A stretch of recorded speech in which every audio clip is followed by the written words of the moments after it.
Disclaimer. This video, like all videos featured on this channel, is definitely intended for mature audiences. This video is likely to contain profane language. Content is inappropriate for minors. Video is not for kids. Welcome to the Dr. Greenthumb Show. Lord of mercy.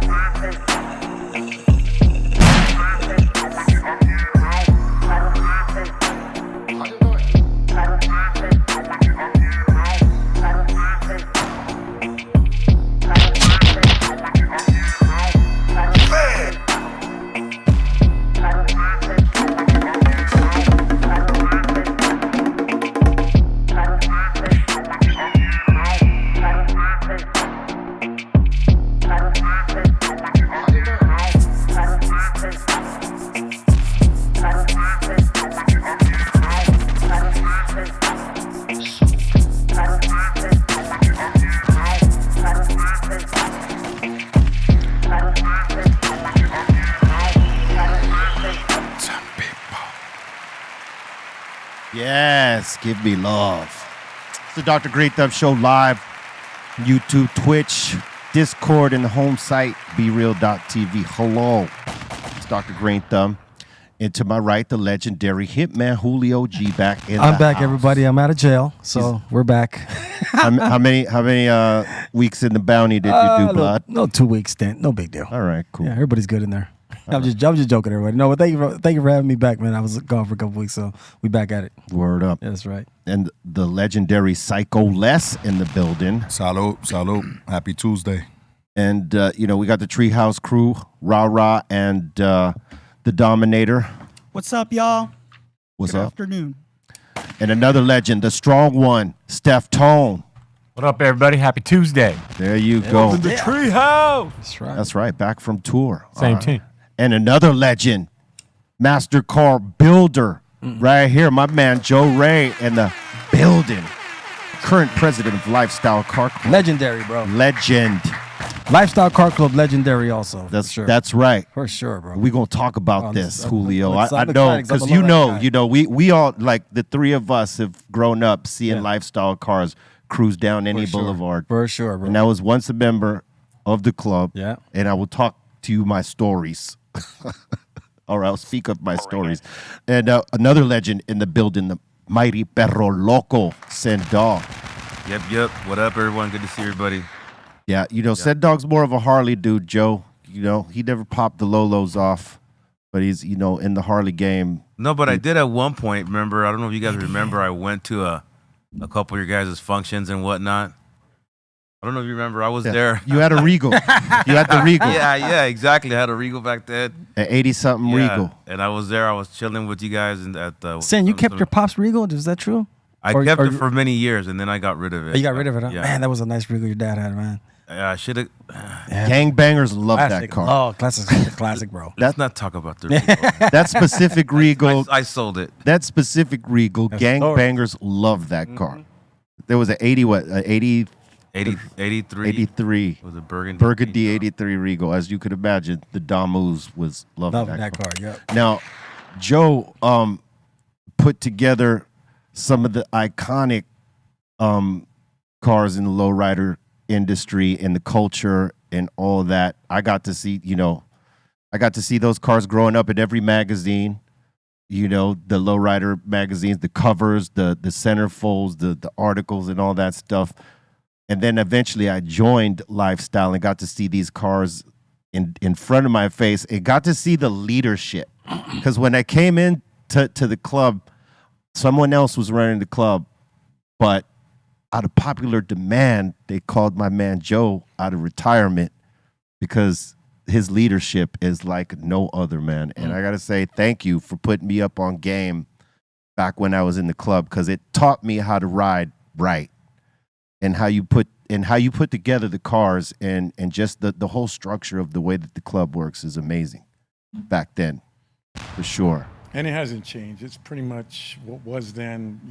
Those are the standards and those are the rules, so-called bylaws that we have to live by. Move the mic a little closer to. A little bit. Yeah. There you go. Yeah, like with the car committees and stuff like that. Yeah, the president, vice president, sergeant at arms, car committee, activities, But it's just all they're self-explained bylaws. After you hang out for 2-3 meetings, you catch what you're supposed to do and what you're not supposed to do, and you just go with it, you know? Yeah. What comes with that? I was always curious about what when you have a lowrider car club, can you break down what that is? Like, you're leading these people in this car with these cars. You know, what is the story with the car club? It's a camaraderie. It would be like a team. Even in the early days of lowriding, before we even knew that there were car shows or car clubs, even out in Ventura, let alone San Jose, when we went out there. So our car club was Los Angeles born, and we would take a drive 8 hours up to San Jose, and we would be representing Los Angeles. And that goes for all the early car clubs, you know, they're still around today, all the traditional ones, Group, you know, Click, Imperials. Yeah. That's what we would do, and Hey, Joe. that's all it was. Could you, bring the mic up Mic a little lot closer. more? Yeah. Okay. Yeah. But you know, and we would take those values and those traditions, and they would become bylaws, and we were all taught. I mean, there were a lot of guys way before I came along in 74, 75, and you know, you just look and just observe and keep your mouth shut and do as they do. And that's kind of what I practiced from then. I took from those teachers and I taught. You know, the one thing that when I came into the club, and you know, it was all new to me at that point, like because Chele and Oh yeah. and Estevan and Cartoon had like sort of guided me into the club there, and you know, seeing how the car committee works, like what is acceptable on the car for it to fly the plaque. I thought that was dope because it sets a standard. Like it's not all willy nilly. You got a car, it's got a decent paint job. Okay, throw the plaque on. No, there was like straight and that's why all the cars looked immaculate and that were ready to go, that hit the streets, plaque flyable, all that. And the car committees, man, you know, they keep it honest, I think. I think that, you know, after a beautiful paint job and a nice interior, you only see the bad things wrong with the cars. You see fingerprints on the windows, yellow, white walls, and all those things. You know, you have to take care of all of that business, you know, to fly a plaque. You know, it can't rain on it. But these are all like I said, these were all the rules that were handed down from the elder car clubs back in those days. But Wow. it was like running a business. And I mean, we would pay dues and Yes. and you would get a chance. I know to this day that, you know, being 46 years old as Lifestyle is, you know, some of the cars that we have, I mean, they're known as lifestyle cars. So are the paint jobs. But, you know, at the end of the day, what I want to say is that we have no chapters, even though we do have our cliques inside or our chapters inside within Right. Los Angeles. But we keep those standards when it comes down to the paint, the size of tires, wheels, the whole thing. We're very strict on that. And we're one of the very few car clubs that, you know, apply those rules to everybody. 2 doors only, Yes. 520 tires, not too much gold, only for highlighting. Right. I remember all these rules, and they are still the same, and that's great. I mean, back in those days, be real, I mean, you know, a 62 convertible, nobody wanted that. Right. I mean, you wanted the styling of an Impala or a Riviera. The roof made the cars. Yeah. And you couldn't, give me 200 for a 62 rag. And it's like, there's no roof, and why do I want that? Yeah. Wow. They're not low riders. There's just no way. And I love 62s too. That's and crazy. that's the whole thing now. Now they're Wow. 120, 140. Yeah. It's crazy. You know, one of the most iconic cars in the industry, and the top car that you put together was Las Vegas, right? Yes, at that time it was a challenge. I mean, I went through Dress to Kill, and there was always a challenge. If you're being the president from a car club like that, a high-profile car club like that, you'll be challenged, and you could lose your respect. I don't care how many years you have in the club. You're only as good a president as you were at that last meeting.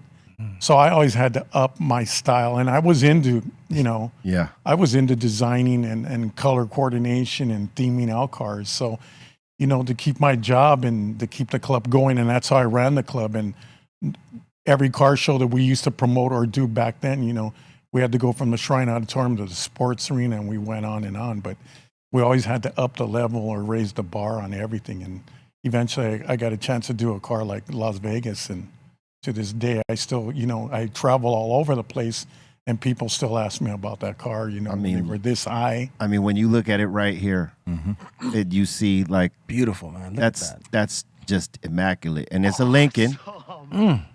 And instead of suicide doors, what would you call that style that just flips down like that so you can play craps on the table? It's a when I look at that, that's a drop down door, so you can play craps right there. It had the dashboard was a 21 table. And you switched it up a couple times. You put a slot machine in there too, right? Yeah, that same car was candy red, and then you graduate. It was beautiful when it was brand new. Then I went a shocking pink and called it Pink Floyd. I remember that. And then turned around because that color was just too, unless I drove it around at night. I went into the same theme as Las Vegas and went Hollywood with all the movie stars on film reels. Joe, And what does a then- paint job like that cost? What would that like on that car? What is that? What's like a price on that? Back then, you're talking about a car that was 30, that car's 30 years old now. Yeah. 6 grand, 7 grand. Wow. Today it would be more like 20, right? Today it would be more like 50, 60. More Yeah, than the cost I of mean, the it's- actual car. Yeah. But ever since, low riding's expensive. Oh, yeah. It's just, and the shops are not the most dependable ones. I question myself, and I'm sure you do. Oh, yeah. Is it worth even building a car like that today? Yeah. Because you start ground up, and that's a 79 Lincoln Continental, which is 40-something years old now. Yeah. They're like bombs, actually. Yeah. That's They're a old trip. relics. When you think about it, it's like a bomb now, 40 years old. Yeah. Okay. Yo, so let me ask you something. So you guys got like a team that puts these cars together, or You have to go out there and you have to find the best painters and the best upholsterers if you're going to be, and you're going to have to spend that money. Back then, there were a lot of guys out in the valley that were great painters. They used to paint boats. They do sign painting and all that. And they could shoot candies, and they used to use the old lacquers, which you could see the paint was about this thick. It wasn't, but it looked like that from the pearl base to the lacquer. The candy lacquers. The tone today, the paints that we see, I know you're busting out with a different type of candy purple on a Cadillac, but I hate to tell you this, even my own paint jobs that I have now, if we look at them from 1 to 10, and the new paints today are a lot easier to use, the urethanes and everything that they come up with. But in the lacquer days, from 1 to 10, if they sprayed them right without streaks and clouding those candies, those were 10s. And they'd use dyes. Today's candy is the best candy you could see out there today. I hate to say it, but it's a 7. It's a 7, yeah. That's crazy. It's not, you can't even compare you can open up my garage in one of my cars at night and the car glows without the lights on it. And you need all the lights. You can't even have to push it outside with my other cars just to see that they're candies. And when I express that, people think, well, he must be high or he's something wrong. But Man, that's high level art. yes, it is. You think the lowrider today, people that are lowriding today, are taking it to that level still? Do you think they're, or is it kind of a fad thing now where everybody wants a lowrider now and let me just go buy one? I think that back in the days, you could spend 20 grand on a car in the close to the 80s, and if you wanted to sell it, you had to hope that somebody liked that color, Yeah. and you probably get back 15 for it if you did. If not, then you were going to get 10 grand. As times went on, and then we saw wrap take over, and there were convertible rags and everything. Well, the values of those Impalas started to increase. And then when the Japanese market came across and started just throwing down mad cash to take these cars to Japan like that, it put a value on all of these cars. They were worth money finally, So, and to the point where if it was a Rag 58, which costed maybe, let's say back then, 120 grand, if you had to buy a wing window or a hood or a trunk that's 2,000, it would all add up. So before the Japanese will give you 120, it would cost you a little more than 120 to build one here. Wow. And you know, and then there became the Barrett Jackson type of cars. I mean, everybody, now that an Impala like that, 60, 58, 59, 60, are worth over 100,000. They're worth way more now. Stocked, right? Yes. Uncut, stocked. If they're like that, That's crazy. if they're going to get that they're going to get that value now because everybody wants to build. They don't want to put hydraulics on them because of the value. Yeah. But it's more of an investment now. So for anybody to drive around in a Ferrari, but if you got a 62 rag Impala in your garage, that's going to get way more attention. Yeah. And they're worth a lot more. And then to answer the question about that is, being in a car club and you associate with a lot of people who have different trades, so to speak. Like all my cars, I've never sold them all because most of my experiences, if the shops are going to get, like my Eldorado was 180, Yeah. but I probably put in another 150 for free of it with my buddies in the club helping work on that car. Right. Either they're mechanics or they're welders or they come in and the whole club, it becomes a project. And because of all those memories and all hands on, then you can just say, I can't let that car go. It's not, I may be getting 150 or 180 for it, but look at all the memories and all the friendships. And the love. That And none of went your into the friends car. charge you. You're not supposed to charge Yeah, each other that's if you're in the same club. How many cars would you say you've had at one point as far as like a physical count, like 10, 12, 15, 20? Like how many cars do you actually have? As far as lowriders, probably I've had five of them, but I've used the same ones and redid them. Giving I them would other never- life. I would take like the Hollywood car, stripped it down the metal to do Las Vegas. Wow. Of course, I did more tricks on it. There are no bumpers and all that, but it's just the value and the memories going back in that time. It's like the club as we grow older and everybody's piece of their heart, blood, sweat, and tears are into my cars. And likewise, I got to do the same thing too, you know? Right. I got to help out everybody, give them ideas and get in there and help rub out, even if I burn through some of the paint jobs Yeah. sometimes. But that's what the whole club thing is about. There's a lot of attachment to the car. Like when you put so much into it in terms of emotions and dollars and everybody's time, you don't want to see someone else driving that car. Cause like that's why every one that I had up to this point, I sent it off to a different place. Like my 57 that I was active in the club with, I sent it off to Japan because I didn't want to see anybody driving it here. The ragtop 65, I didn't really drive that car so much, and I wasn't really a ragtop dude. It was just more of an investment. I always liked hardtops better, but I still sent that car off to England or wherever it's at so that I didn't have to see no one driving the car. There's that attachment that you have to it. And I had a, I don't know if you know this, but from Fernando, I got this, it was a 54 Bel Air 3 on the tree, right? It was a brown bomber style. And I had that for a short time, and I sent that off to Australia, right? Because I didn't want to see nobody riding any of my cars out here, just for the sake of that attachment, right? You know, the ideas you put into it. You know, it's like when you see somebody with your ex, you're like, oh, man. Right. I saw. Right, I had a but- 63. I actually sold it to some guys in Japan too. Yeah. Same thing. And they'll pay dollars Oh, they for pay it. big money for it. Let me ask you this, Joe. And I think I know the answer to this already, but what do you think about like the engraved stuff now that's happening with the moldings and the bumpers and, you know, some of the engine compartment, the A-arms and all that stuff? What do you think of the engraving on all that stuff?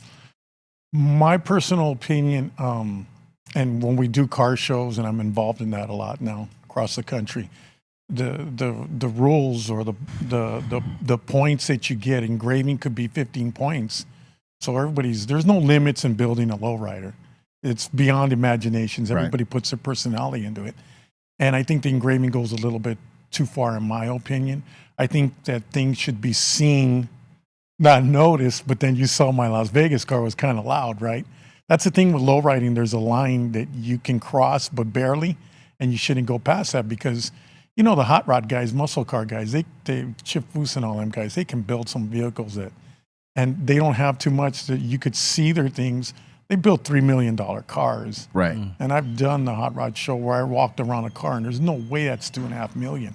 But after walking it around and then starting to see this and that for 30 minutes, yeah, there's $2.5 million in there. Yeah. So, you know, and that's what I'd like to see the low riding world more or less look at the hot rods and get ideas from them. And then you can take from that, not copy it, but you can add on to it and put your own personality into it. Engraving can be, I think it's out of control, like back in the days when there used to be gold plating.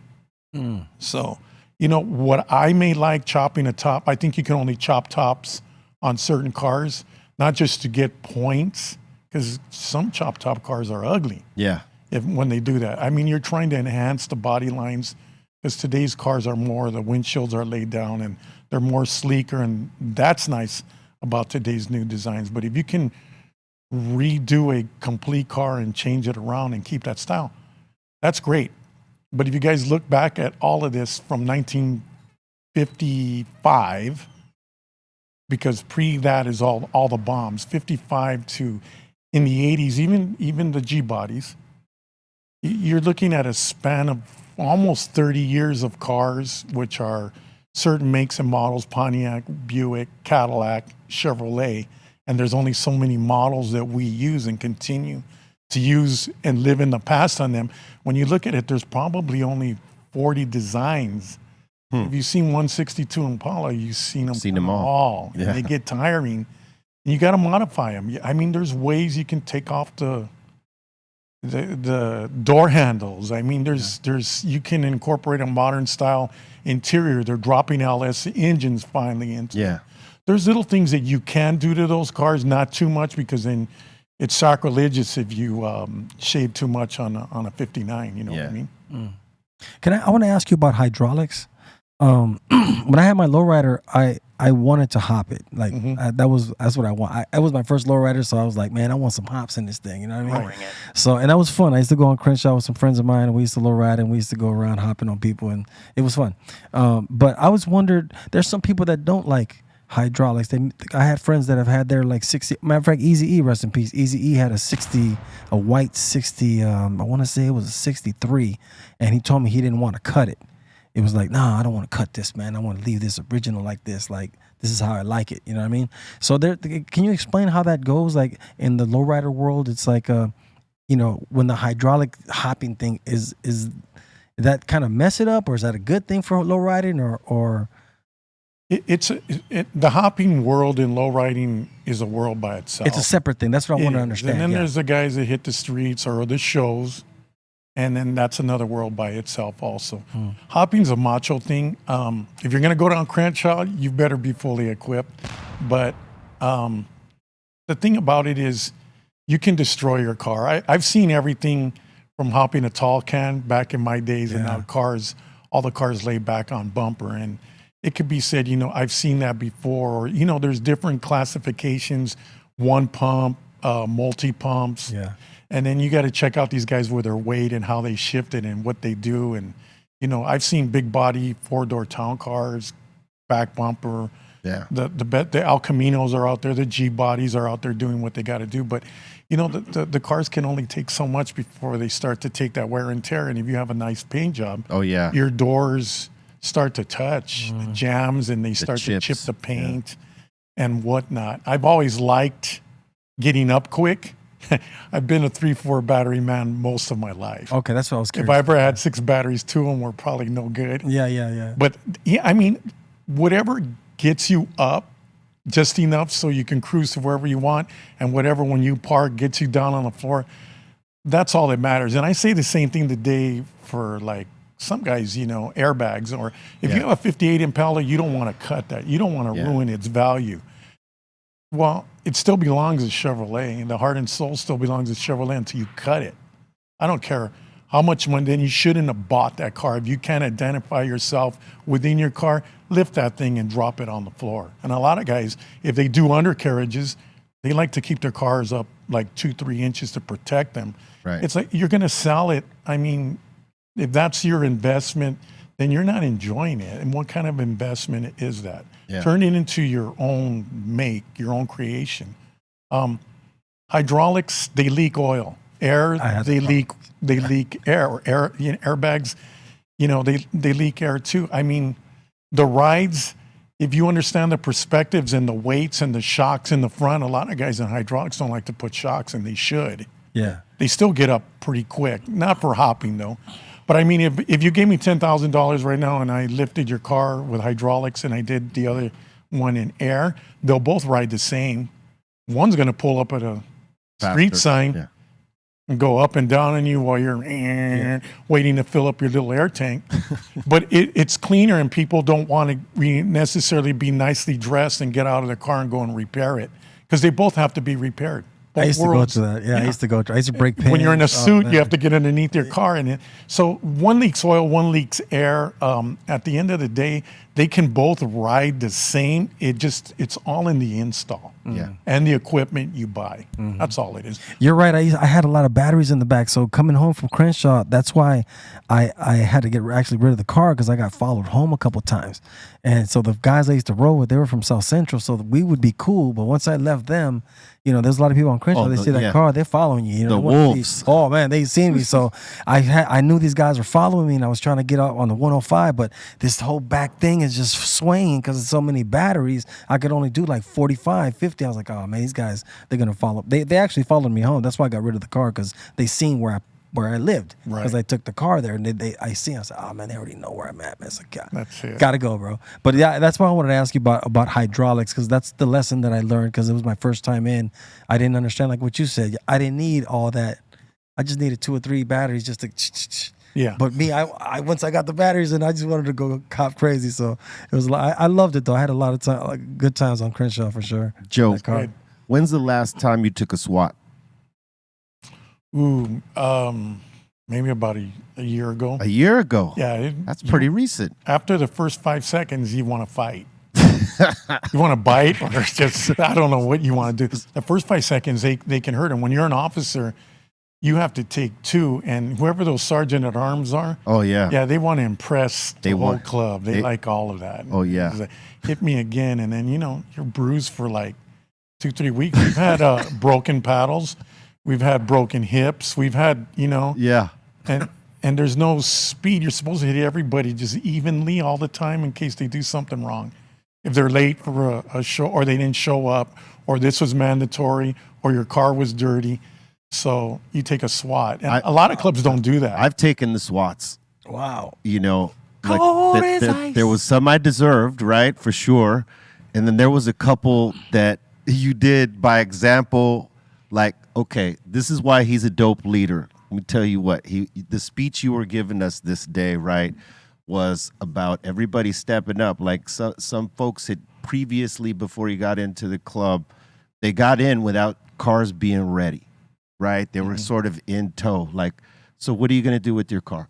When's your car going to be ready? That sort of stuff, right? And you always want to have more cars available and on the street to show, whether it's at the event or we're going, if it's a club night, whatever, we want to show out, right?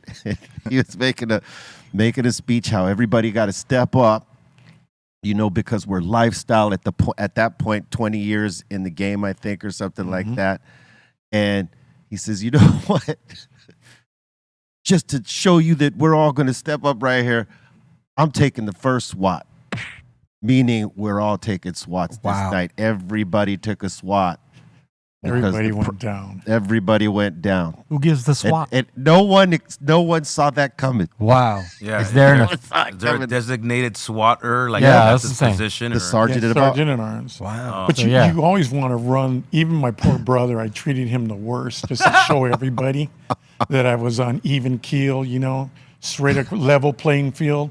So I would go down, and there would always be somebody, and then just take down the whole club just to remind them what their jobs were. Sometimes we were a little bit too arrogant, cocky. That was probably my fault because I said too much in my speech. But then I had to bring them back down onto earth. We take down the whole club once in a great while. Yeah. But everybody would take a SWAT, and then there'd always be that idiot. But you're an officer, Joe. And I was like, fuck, here we go. One more. That means one more SWAT. Yeah, one more. Crazy. Hey, and the SWAT paddle, pretty intimidating. It's the one with the like holes in it. so no wind resistant. Yep. Extra sound, like the crispy sound. Of, bah! Oh wow. I mean, we all took it. Wow. I was like, I wasn't getting no special treatment, bro. Everybody's the same. huh? Everybody is the same. Lifestyle. That's right. That's just like Dazed and Confused. You see them back there with them paddles back then. Yep. At the same time. It all comes from the same time. They were serious then. Oh yeah. People lost their way now. They need some SWATs. I'll tell you what, it made more people on time and more accountable because they didn't want them SWATs. Was that always part of the club, or did that evolve later on? As Those were just values or standards handed down to us by the clique, the group car clubs, the elderly car clubs that were there before us.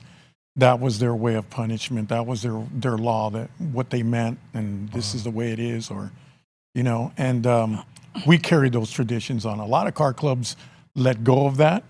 I don't think anybody over 40 years old should get swatted anymore. Yeah. But, I mean, we haven't let go of that. And it's fun sometimes, but I mean, you could have a sergeant at arms that Dealing it out. doesn't like certain people in the club, Yeah. and they pour on a little bit more, and it's never give it to them at 75 miles an hour. Don't jump it up to 100, and then because they're your friends, you give them a swing of 30 miles an hour. Don't do that. Yeah. Hit everybody equally, but that's hard to do. That happens in gangs and clubs of all sorts, because there's always the different cliques within the club. Right. And if this clique doesn't really feel that clique, whenever the whole, everybody's going to go down, if somebody's in power at that point, the clique they don't like the most, those 3-4 guys, they're going to get the extra.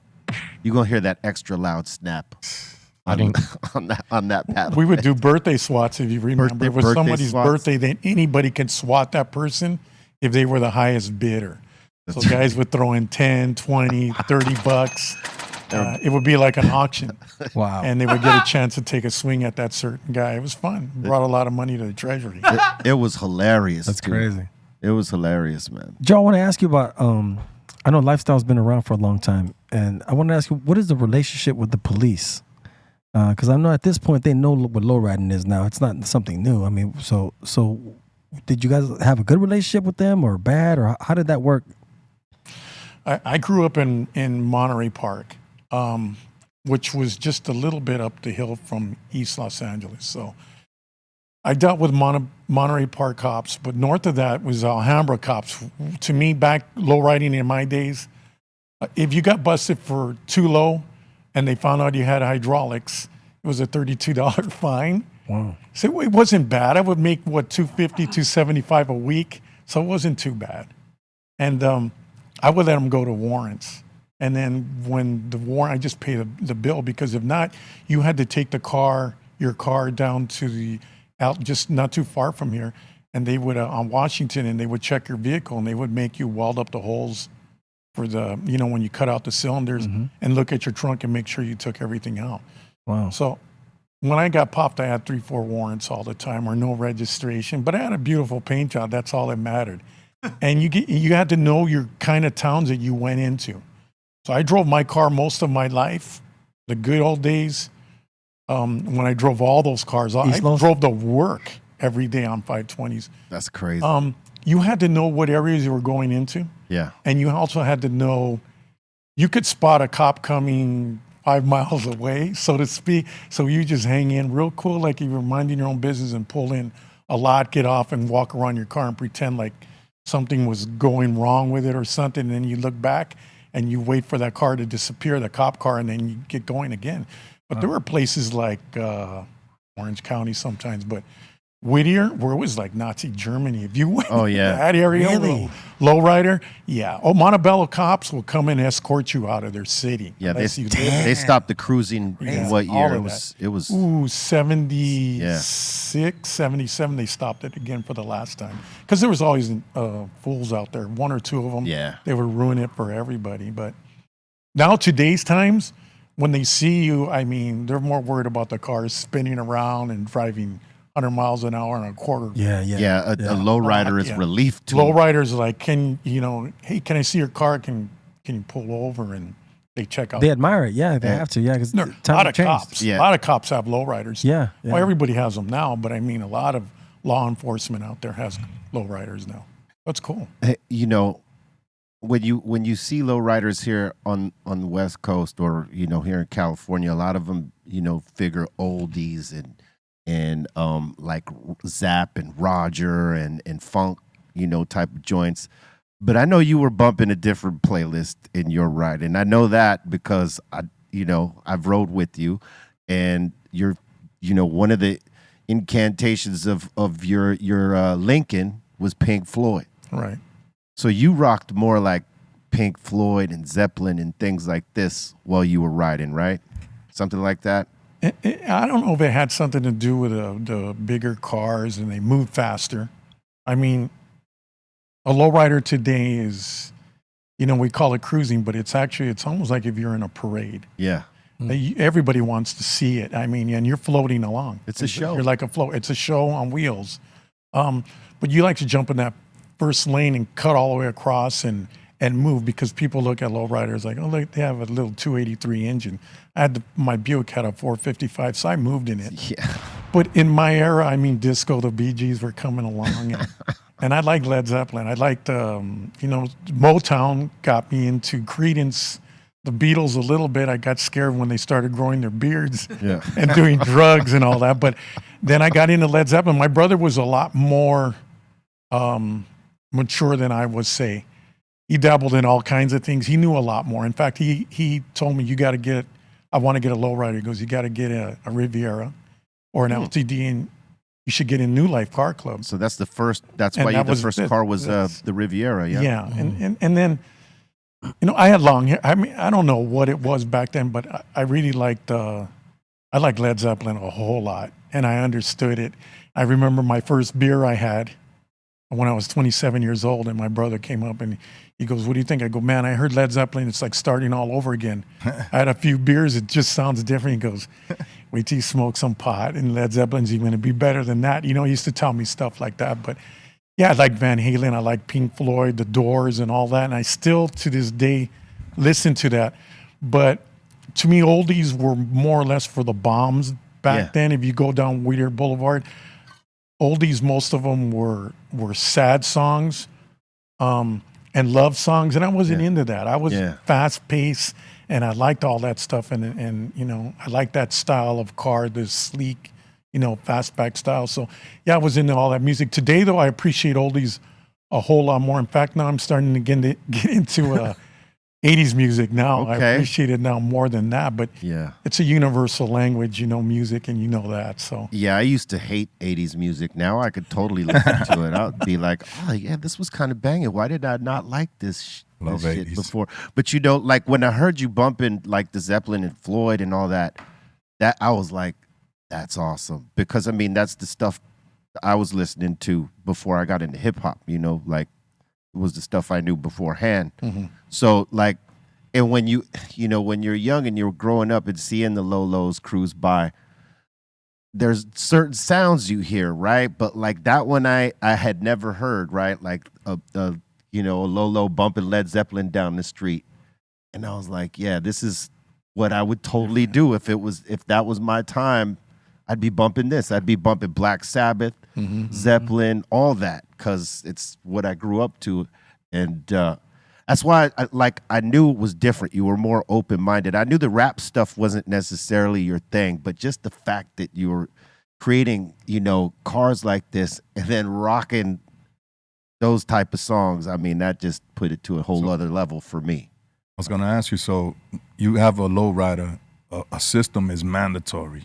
You need a system, right? Like you gotta have sound. The sound is everything, I guess. Yeah. What's the point? If you want to stun out like that, you need that. Some people keep it OG. You know what I mean? Some people like sounds. You know what I mean? I've seen a little bit of both. You know what I mean? I want to ask you real quick about, because I've always been in lowriders since I was a kid. That's why I remember Lifestyle and lowrider magazines when I was a kid. You know what I mean? I remember putting like, I think it's on Boulevard Nights. It's that beautiful Riviera. There's a really nice striped out Riviera in there. Right. I think I used to have pictures the Gypsy Rose, and I would put them up on the wall. You know what I mean? I wanted to ask you about the spokes.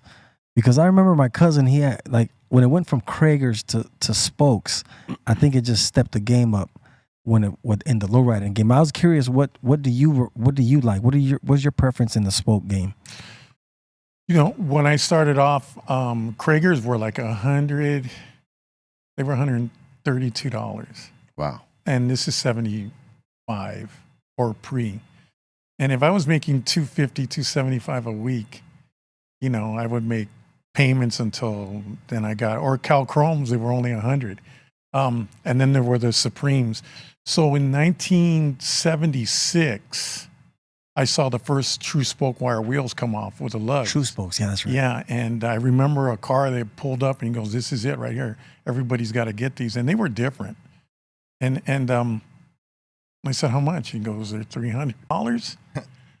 I have to work 2 full weeks just to afford that. I'm staying with my Cal Chromes. There's no way I'm going to do that. But little by little, everybody started getting them, you know, and Became a standard. and it gave the cars a classier look. And if you go back to the early concept days of those cars when they made them in clay, all of the Impalas and the Rivieras and the Grand Prix, they all have wire wheels with a white wall on them, but they were shallow. All of those concept cars have wire wheels, so it was classy, and it kind of like grew on us. And then we made it mandatory; everybody had to have wires, no more Kragers. And then they came out with the True Classics. That was the one that with had a big fat with the round hub. Yeah, I love those. Those yeah. were nice. And Those then were the nice. True Ray came out with a cap was octagon. Yeah, With I remember that. And those were 100 spoke, and you could get those things straight laced. So that was all cool, and it was still around 300, What about the 350. Zenith? The Zeniths, when did those come in? Because those are really, I like the Zeniths Zeniths myself. came into play. They were around before all of this, and so were Daytons. And then that became status quo because you know, the Daytons. killer Daytons. Yeah. I spent $2,000 for my set of wheels. Is like, wow. And who's going to pay that? And well, now look today what it's like, you know. And I've dabbled even with my Eldorado Cadillac. When I was done with it, I just couldn't see myself spending $4,000 for a set of Daytons or Zeniths, original, Yeah. the old ones. And people would tell me, "Man, you could spend $4,000 more on striping, or you could do this." No one's going to know if you put a China wheel up there, you know. And so I dabbled with a bunch of different sets, and at the end of the day, I'd finally put on a 3-prong swept Dayton 72 spoke, just more classier, right? And I don't even look at my wheels now. They used to stand out so much, and then finally I put those and it fit the car perfect. You can tell the difference of wheels from 5 blocks away. That it's a Dayton or even a Zenith. The Zenith knockoffs are actually more favorable than the Dayton knockoffs. And people would use Dayton wire wheels. They're stainless. They're just built better. And you would use a Zenith knockoff. Wow, I didn't know that. Yeah, those and were. that was very popular back then. I was going to ask you, whatever happened to the spinning rims? Like Those- Aren't there so many? Everything becomes a fad, and you don't know what's a fad yet until they just like gold plating and other things you like don't that. see They those no just- more. They just go away now. Well, I knew those were just gonna come in and go out. Yeah, I stopped seeing those. No way those were gonna stay. There's In no the way. low riding scene, I didn't see him so Nah, much. me neither. No. It was more in that big wheel type Right, of, right. you know, hot rod type of deal. Or if you had the big ass 20-inch wheels, that was more for that culture. What size wheels do lowriders you take usually? Like, You're going to get another argument from me. I think the G bodies, because of the wheel well measurements, because you don't want to see all wheel well with a skateboard tire. I'm one of those guys that's old fashioned, and there's a lot of the young generation today will look at me and just say, you know, he's just wrong, or he's too old. I think 14s are the max you can go, 14 by 7s, especially on a big car.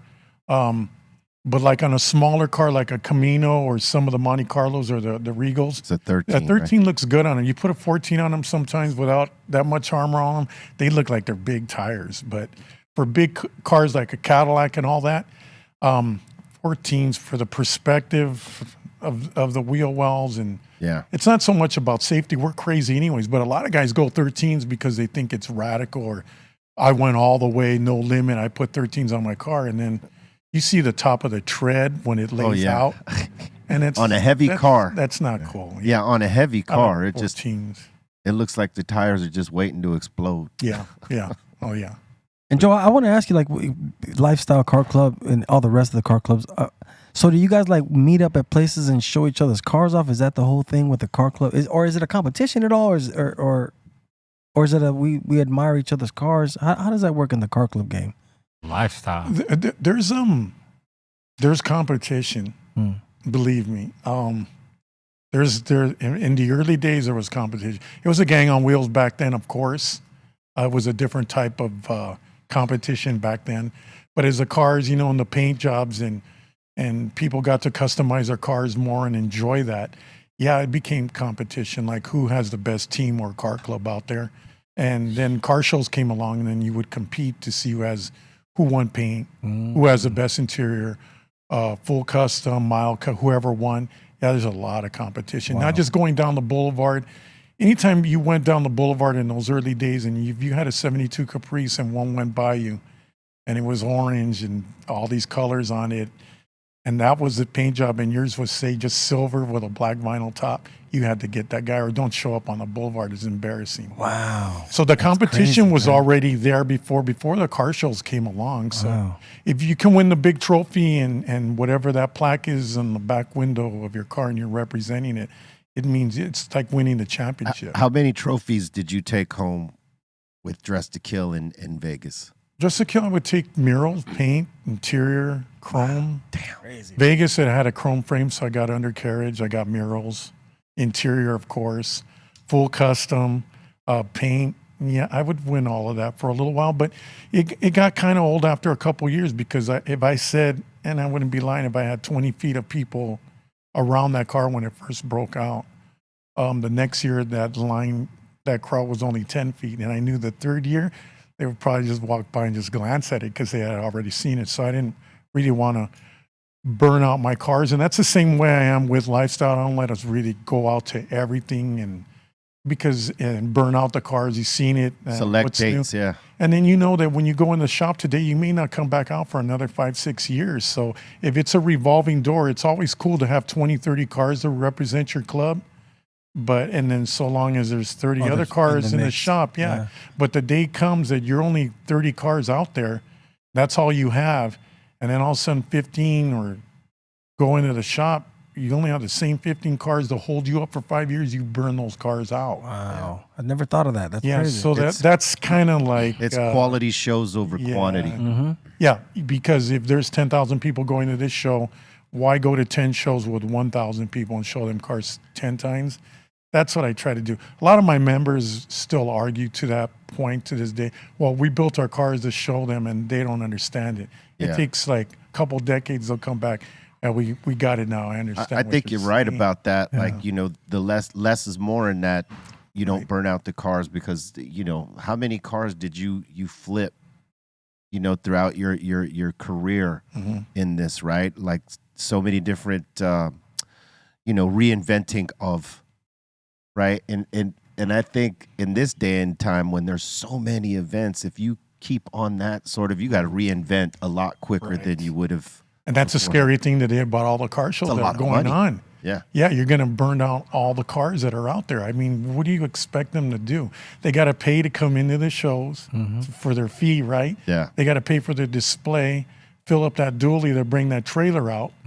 And then you go around the 2-year circuit and go to all these shows, and no one's even looking at your car no more. And then you got tired of looking at the same color, so you got to rebuild. Yeah. And that's today's monies and what things cost. When COVID came along, a lot of things, they changed. Yeah. It's a commitment of sorts. It all changed because, the fact that CVS ran out of toilet paper during the COVID times, right? The hydraulic square dumps, Dayton wheels, everybody hoarded all of it. It's hard to find any of that, even on OfferUp. And if you do get it, they have out a set of used Daytons are $5,000-$6,000 used. Wow. Damn. Or else you go to Dayton and wait 6 months to get a new set sometimes. But that's everything. Everything. The cost just went up. Somebody just bought a 58 the other day, humility. I think it was something for 58 convertible. It's like, so he's raising the bar and setting the standards of what a cost of a lowrider is. It's like, I might as well just take a vacation for 5 years and then come back when things come back down again. Because it's not, there's no way that it's just blown out of proportion now. $30,000 interiors. Yeah, crazy. Wow. Yeah. Get out. Is there any such thing as like a coalition of clubs or anything like that where you guys all get together, discuss issues, or just sit down and have just to sit down and be like representatives from each club or anything like that? There's a lot of coalitions. I would say, I know in Texas, there's one in Northern California. All the car clubs get together. As long as they're it's like a union. Right. No one crosses the line and everybody gets together and there's no showmanship. Look at me, I'm running 5 car clubs now. It's like, I wasn't really into any of that. I never thought they worked, but sometimes, like in different areas, I mean, if you get the right collaboration of leaders from each car club to run it and do things for the community, it's all great and it does work. Yeah.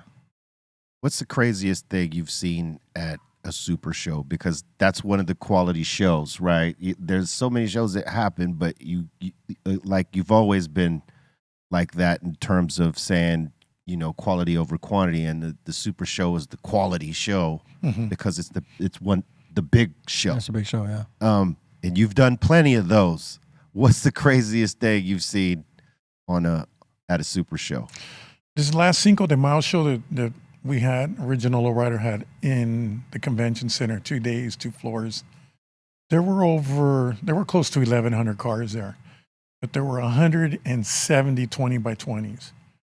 And everybody that had a 20 by 20 usually has the all chrome undercarriage, interiors, bad paint jobs, and they were all worthy of it. And there could have been a whole lot more.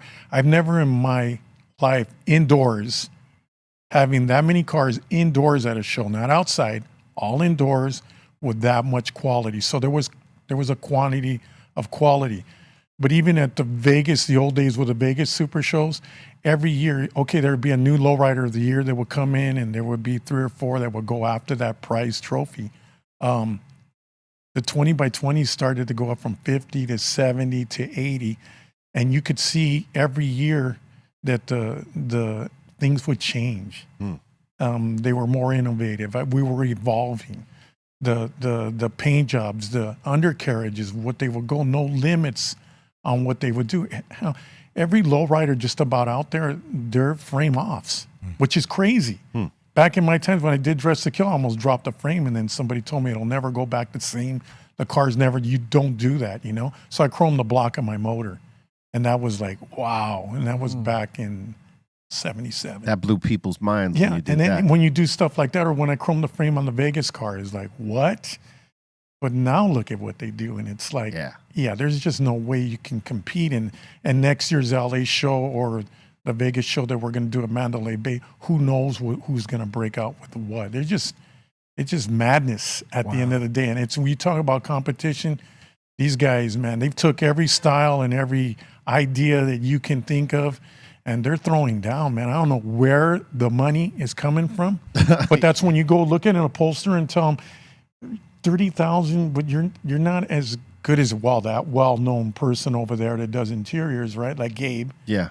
And they'll look straight at you. You can't tell them that, though. And they'll tell you $30,000, but why? He goes, because they're paying it.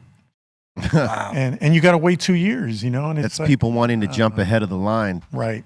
That will pay more, and then it becomes the cycle of guys doing that, and it's just topping each other. Everybody, I got you. I'll get you this year. And no one, and the first guy who does it doesn't know he's making it worse for the guys down the line. Oh yeah, because everybody just got to wait. You could be waiting for your paint job for like 3, 4, 5 years. Who pays the most? The Japanese? Oh yeah. Well, they used to. They stopped. Japanese, and I don't mean to offend anybody, but they are like sponges. They just soak in everything, and they're very respectful. Right.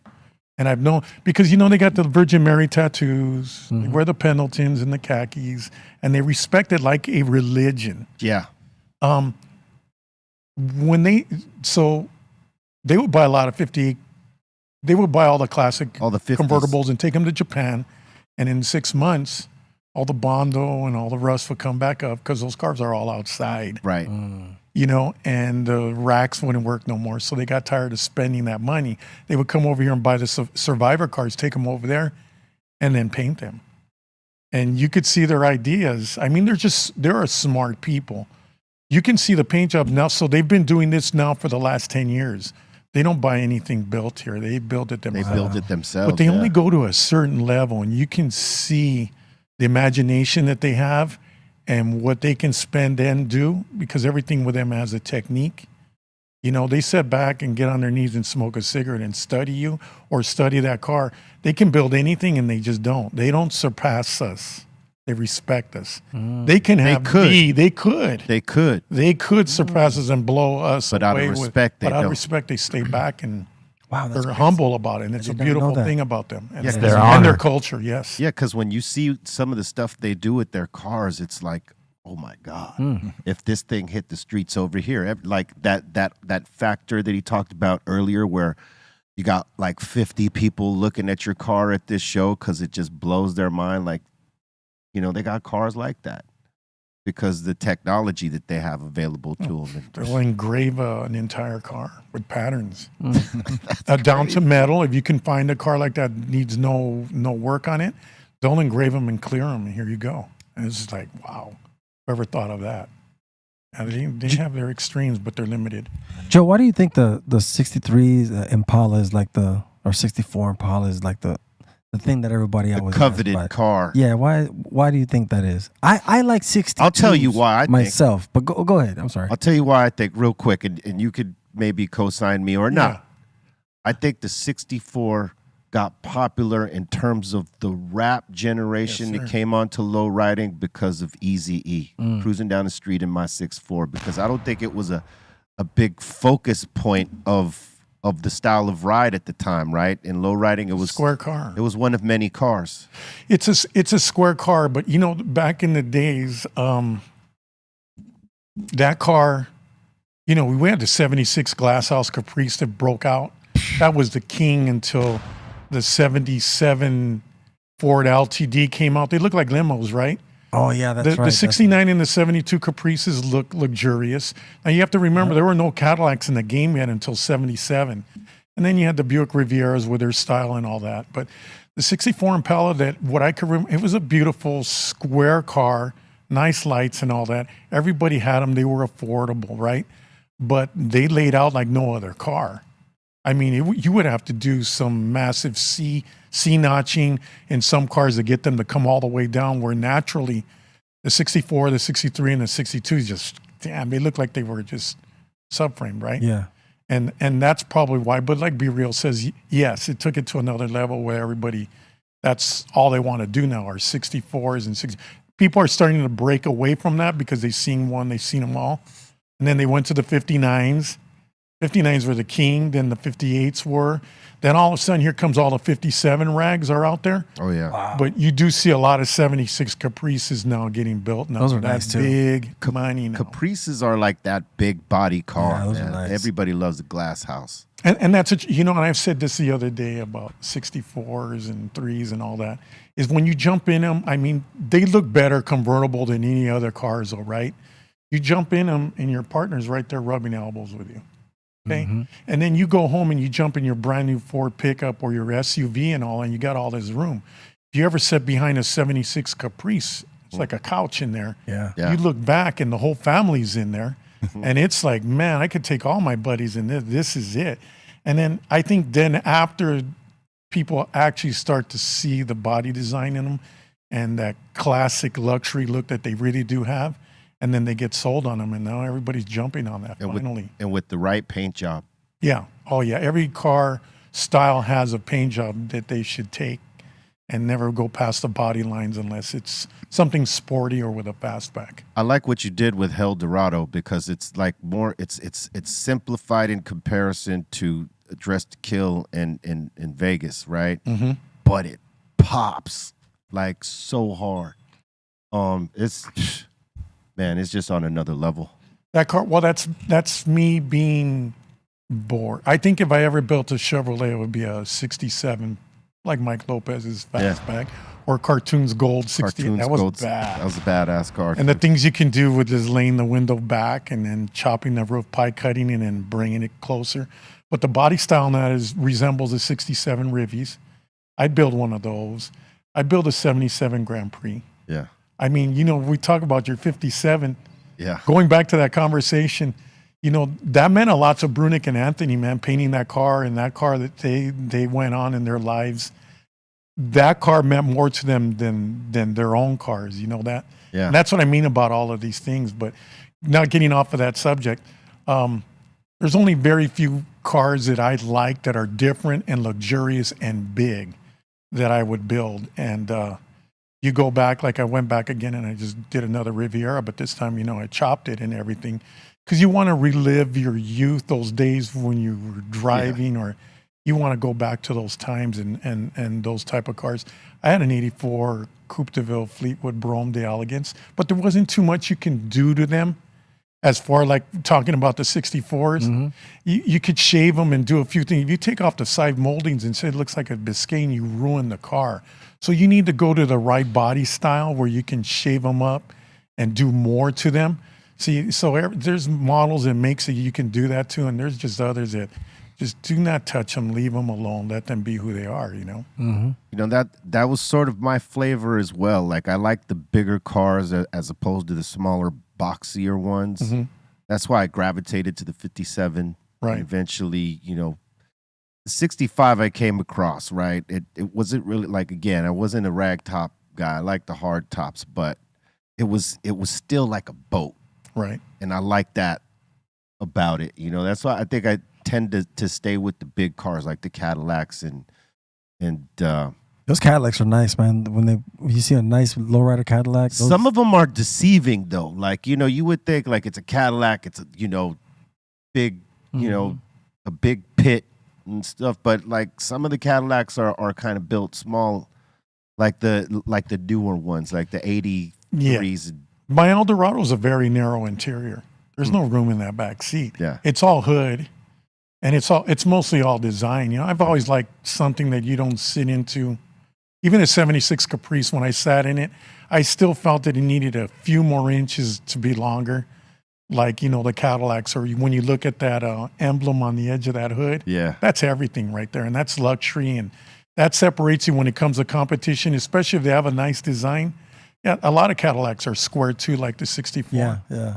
But I mean, it just to each his own. There's just more to do on a fastback car, though. I think. I was going to ask you, have you ever seen an electric lowrider? Man, you took the words out of my mouth. I was actually going to be like, did you just tell Is me? it possible? Like, Joe, what Yes. about when you see a Tesla or a Prius, though? What do you think? To me, all the cars look like bumblebees. all the new cars, the new Prius is nice looking. I mean, they have to grow on you, but there'll never be the days of the 60s and the 70s when they used to do major body styling on a quarter panel or on a trunk. Even the back windows on the 72 Caprice, the way they came into a V, or the Monte Carlos in 77. They'll never be that style again. They're not going to put that much into them. They make them out of plastic, especially your electric cars, because the weight's going to hold them up. But there was somebody in Northern California that approached me about 5 years ago that wanted to build an electric lowrider. And it's like, why not? They're going to do that anyway. You couldn't put switches on that though. I don't think, because wouldn't it like? There's a lot of weight on the bottom of those cars. I don't think that they're going to come up that quick. Yeah. What they're going to try to do. But everybody wants to be a first or be different. I can see for cruising, you know what I mean? Like, you ain't going to hit switches. You're just going to cruise and look cool. Yeah. That's all right. But if you're trying to put switches in it, I think that's that's recipe for disaster. Yeah. And it's just to say, I was the first one. It's all it is. Because, to take a car around, if they told me, hey, man, you could go hang out at the boulevard there, you could drive around, it's open and it's going to be cool and all that. I don't care. It costs $200 of gas to go and have that time. Whereas, hey, man, you could do 200 miles tonight. You want to go cruise around this electric car? No. You got to pay for a good time. So I think it's just a thing and somebody's building one right now. They're actually building a 64 up in Northern California. They're building an electric Impala. Oh, wow, that's crazy. Dude, about that's dope. What about a Cordoba? Those were different body styles back then. I mean, Ricardo Montalban was slanging them. Yes, Oh, look yeah. what they did to my car. I mean, the way the suspension was, though, you had to run those cylinders straight. You couldn't put coils on them. But it was an interesting looking car. Yeah, you rarely saw that. Huge, But yeah. long ass car. Yeah. Word up. All right, look, it is now that time. But before we do that time, let me shout out Tough Mama, because everybody's buzzing about Tough Mama. Tough Mama started out making award-winning hemp cone blunts infused with live resin, and now they have mini mofos. Mini mofos are dog walker-sized blunts and joints infused with solventless cured resin that burns slow and smooth. Tough Mama makes carts in a range of 100-milligram beverages called YOLO shots.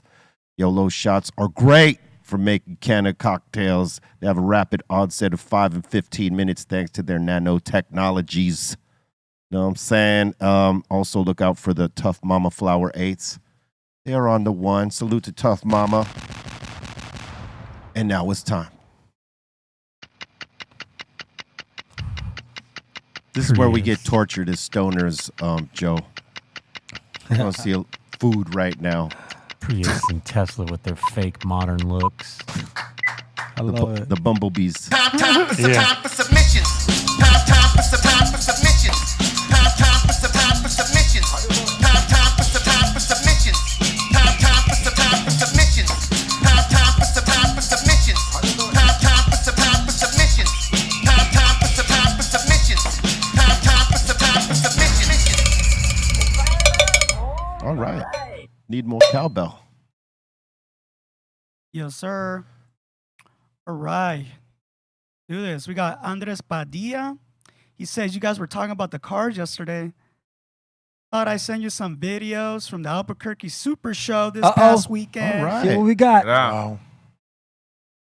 All right. It's an oldie but goodie right there. Yeah. It's wild. This would be considered radical or full? That would be radical, which is, that's as far as you can go. Yeah, that's the turntable show, right? That's crazy. Tilt hood, 2 Suicide doors. Yeah, that's nice. Or 4-door. That's pretty much what Vegas used to do, right? Turntable? Yes, turntables. Turntables, that's referring to the stand while it's spinning and all that? Yeah. You go- Yeah, Oh, look yeah, at that. that All the looks way to great. the back. And Steph, there's usually mirrors underneath so that you could see the work done to the undercarriage. Oh, yeah, that's dope. frame. There's your hopping contest right there. Yeah. Look at Boom. that. Look at that. All So in so back let me ask you. progress. Everybody's competing right now, right? Right. Right. Okay. So okay. And a lot of hydraulics pretty much pop. Now you gotta have a good hand for that. Better have some like extras. Yeah, you gotta have The some. seals are gonna go, pumps are gonna seize, You're going to catch on fire, catch on fire. A-arms, everything just breaking. You ever seen like a bumper come off? Oh, yeah, all the time, these guys. Wheels too, right? And that's what people, that's what they're there to see. They want to see some type of destruction. Yeah. Yeah, they want to put on a show, and you see a lot of that. They could actually put on an event where cars hop at each other, man. It's just Yeah. like, You have kids out there actually right now. They're coming up with a class now for 9-10-year-olds to come out there and hop a car. wow. Wow, that's Yeah. cool, man. And I would imagine, kids are like sponges. They will pick that shit Oh, up and yeah. hop a car better than a grown-ups. Oh, I'm sure they will. All right, next one. Next one, we got Bart's Barbecue See, this is part of the torture. with his pulled pork barbecue burrito. Man, that looks good. It's wild, man. All right. He's here today. He brought something. He better brought them. I think usually when he's showing us this, that's what he brought. But Excellent. all right.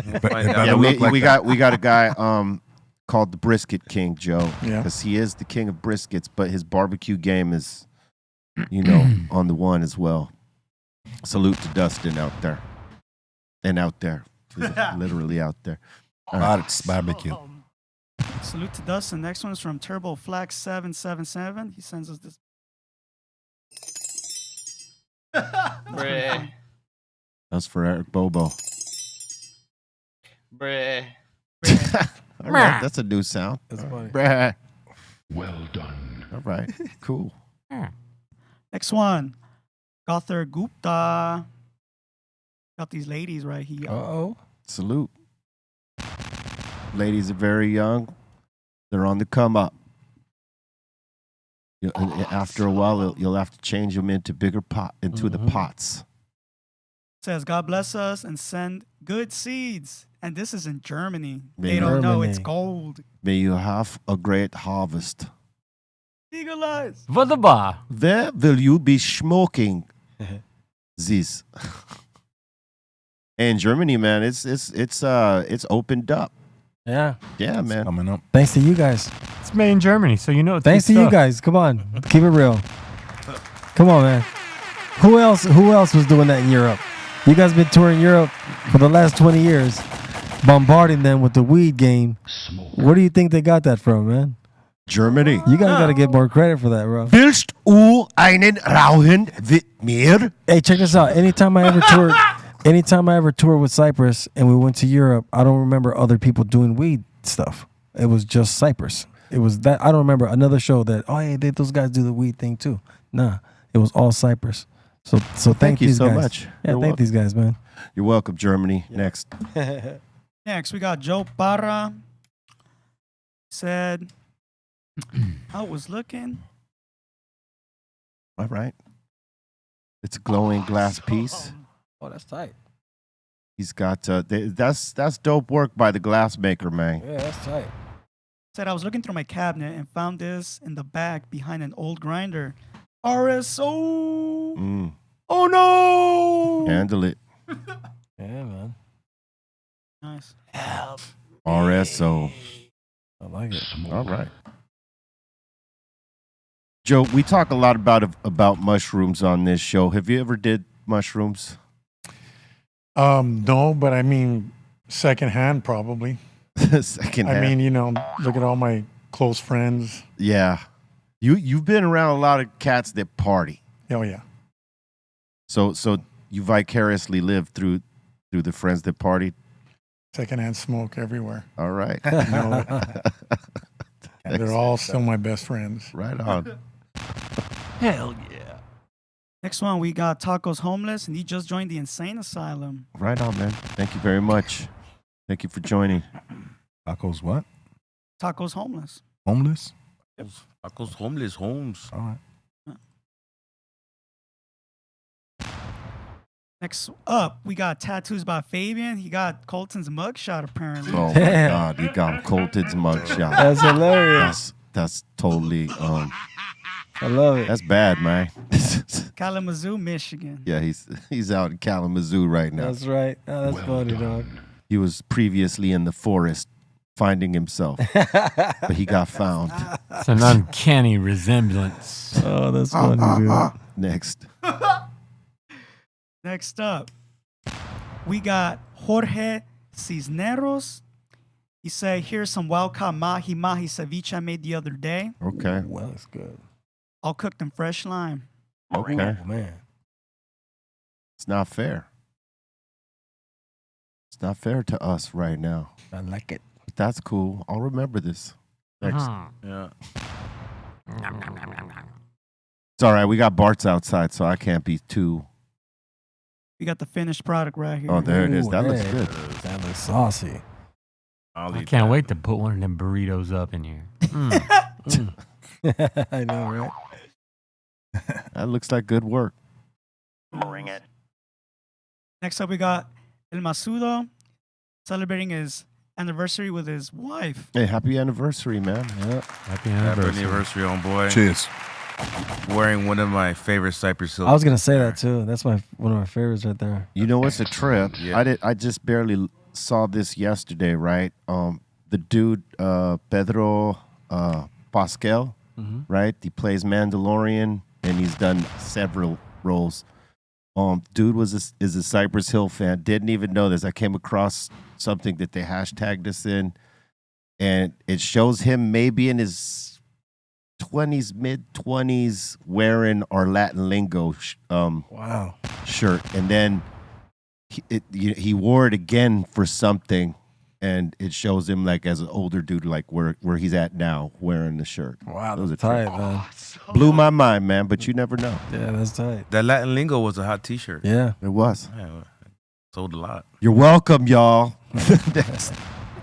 Next, we got Midget Mike. Yo, B. Yeah. Check out this old flyer, dude. Damn, that is an old flyer. Awesome. He didn't say the year, but I wonder what year this is. Let me see. That's well, that's. I couldn't even tell you really. Where was this? It looks like it says Torrance Marriott Grand Ballroom. Okay. I don't even know.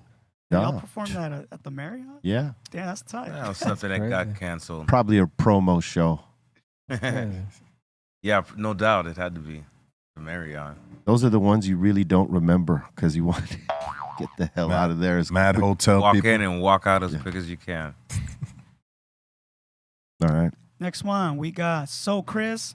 Have a strong Tuesday. All right, Chris. It's looked like Tuesday's been strong on you right there. Yep.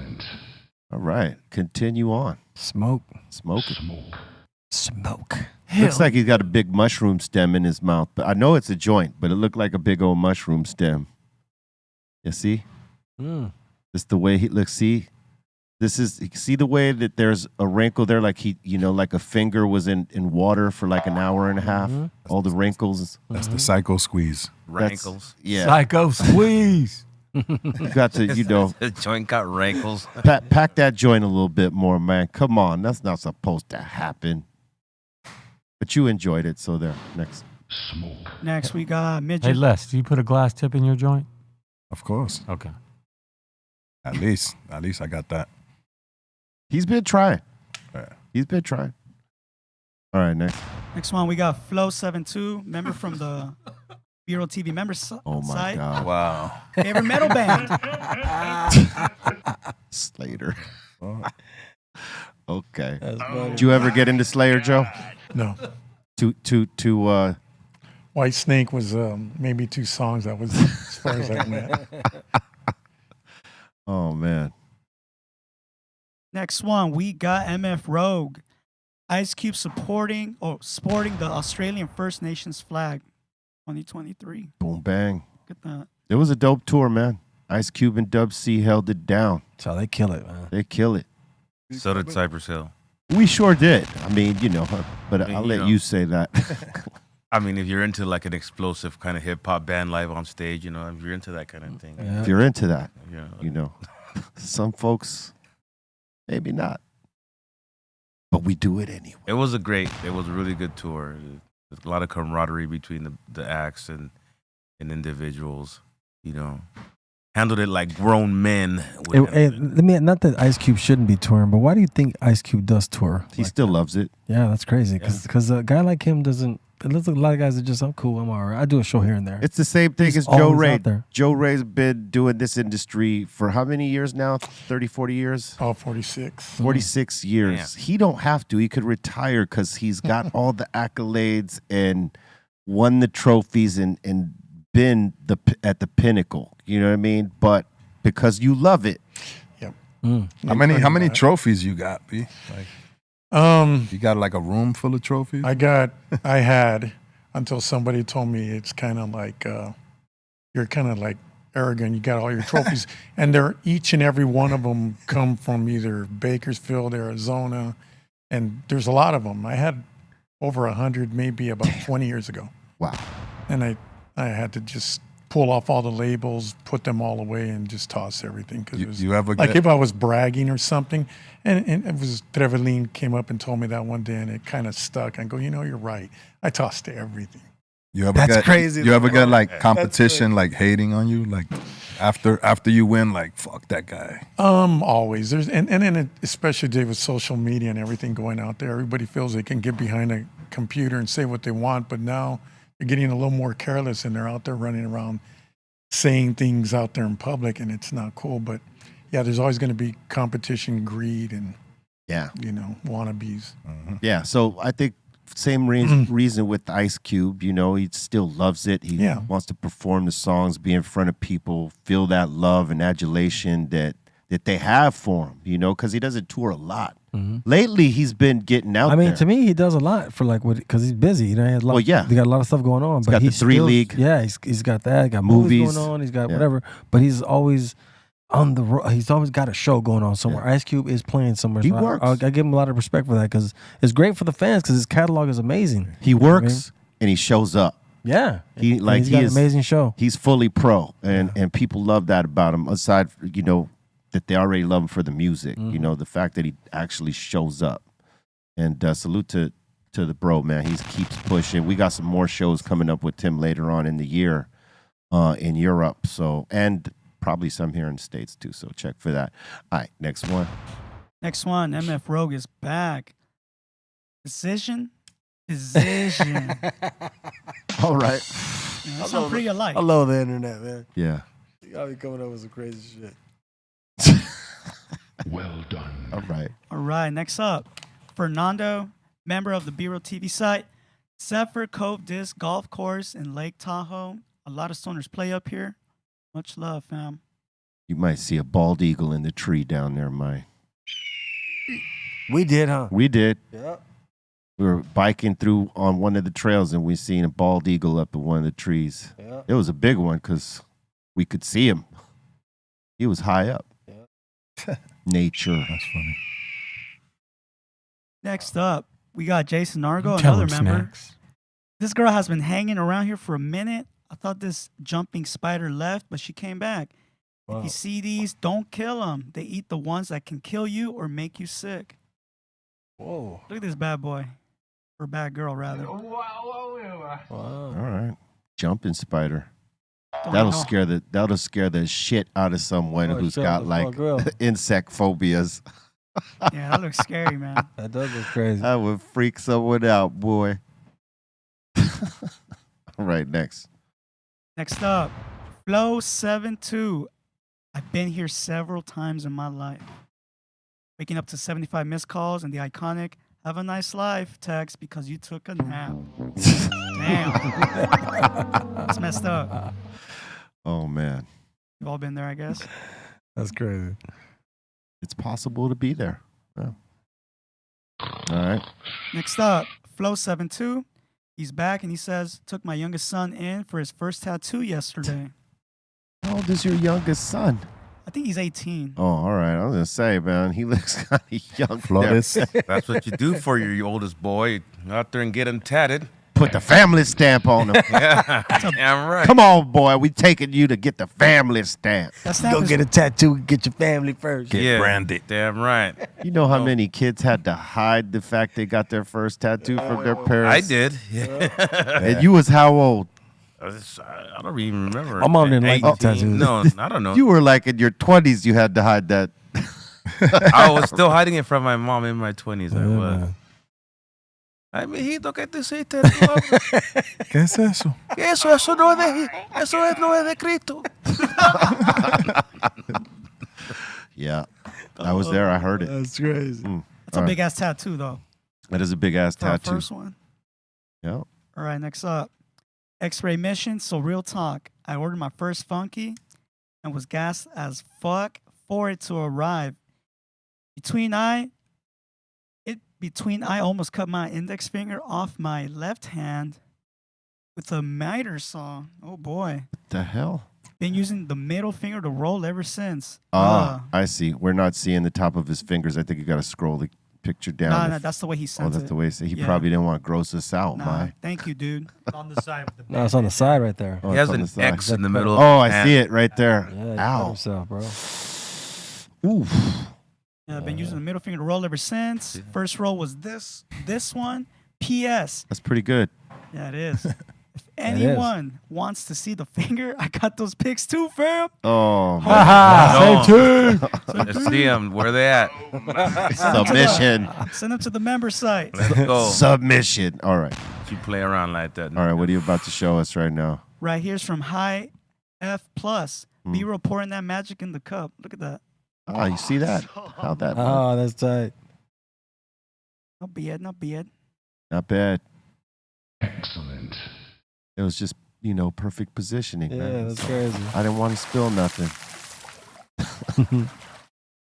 And that's it for today's submissions. All right. Thank you for the submissions. Keep them coming to brealtvcontest@gmail.com, and we will put them on. Now we're going to open up the doors to the Insane Asylum. That means, y'all, you got a comment, question, shout out, suggestion. We want to hear it.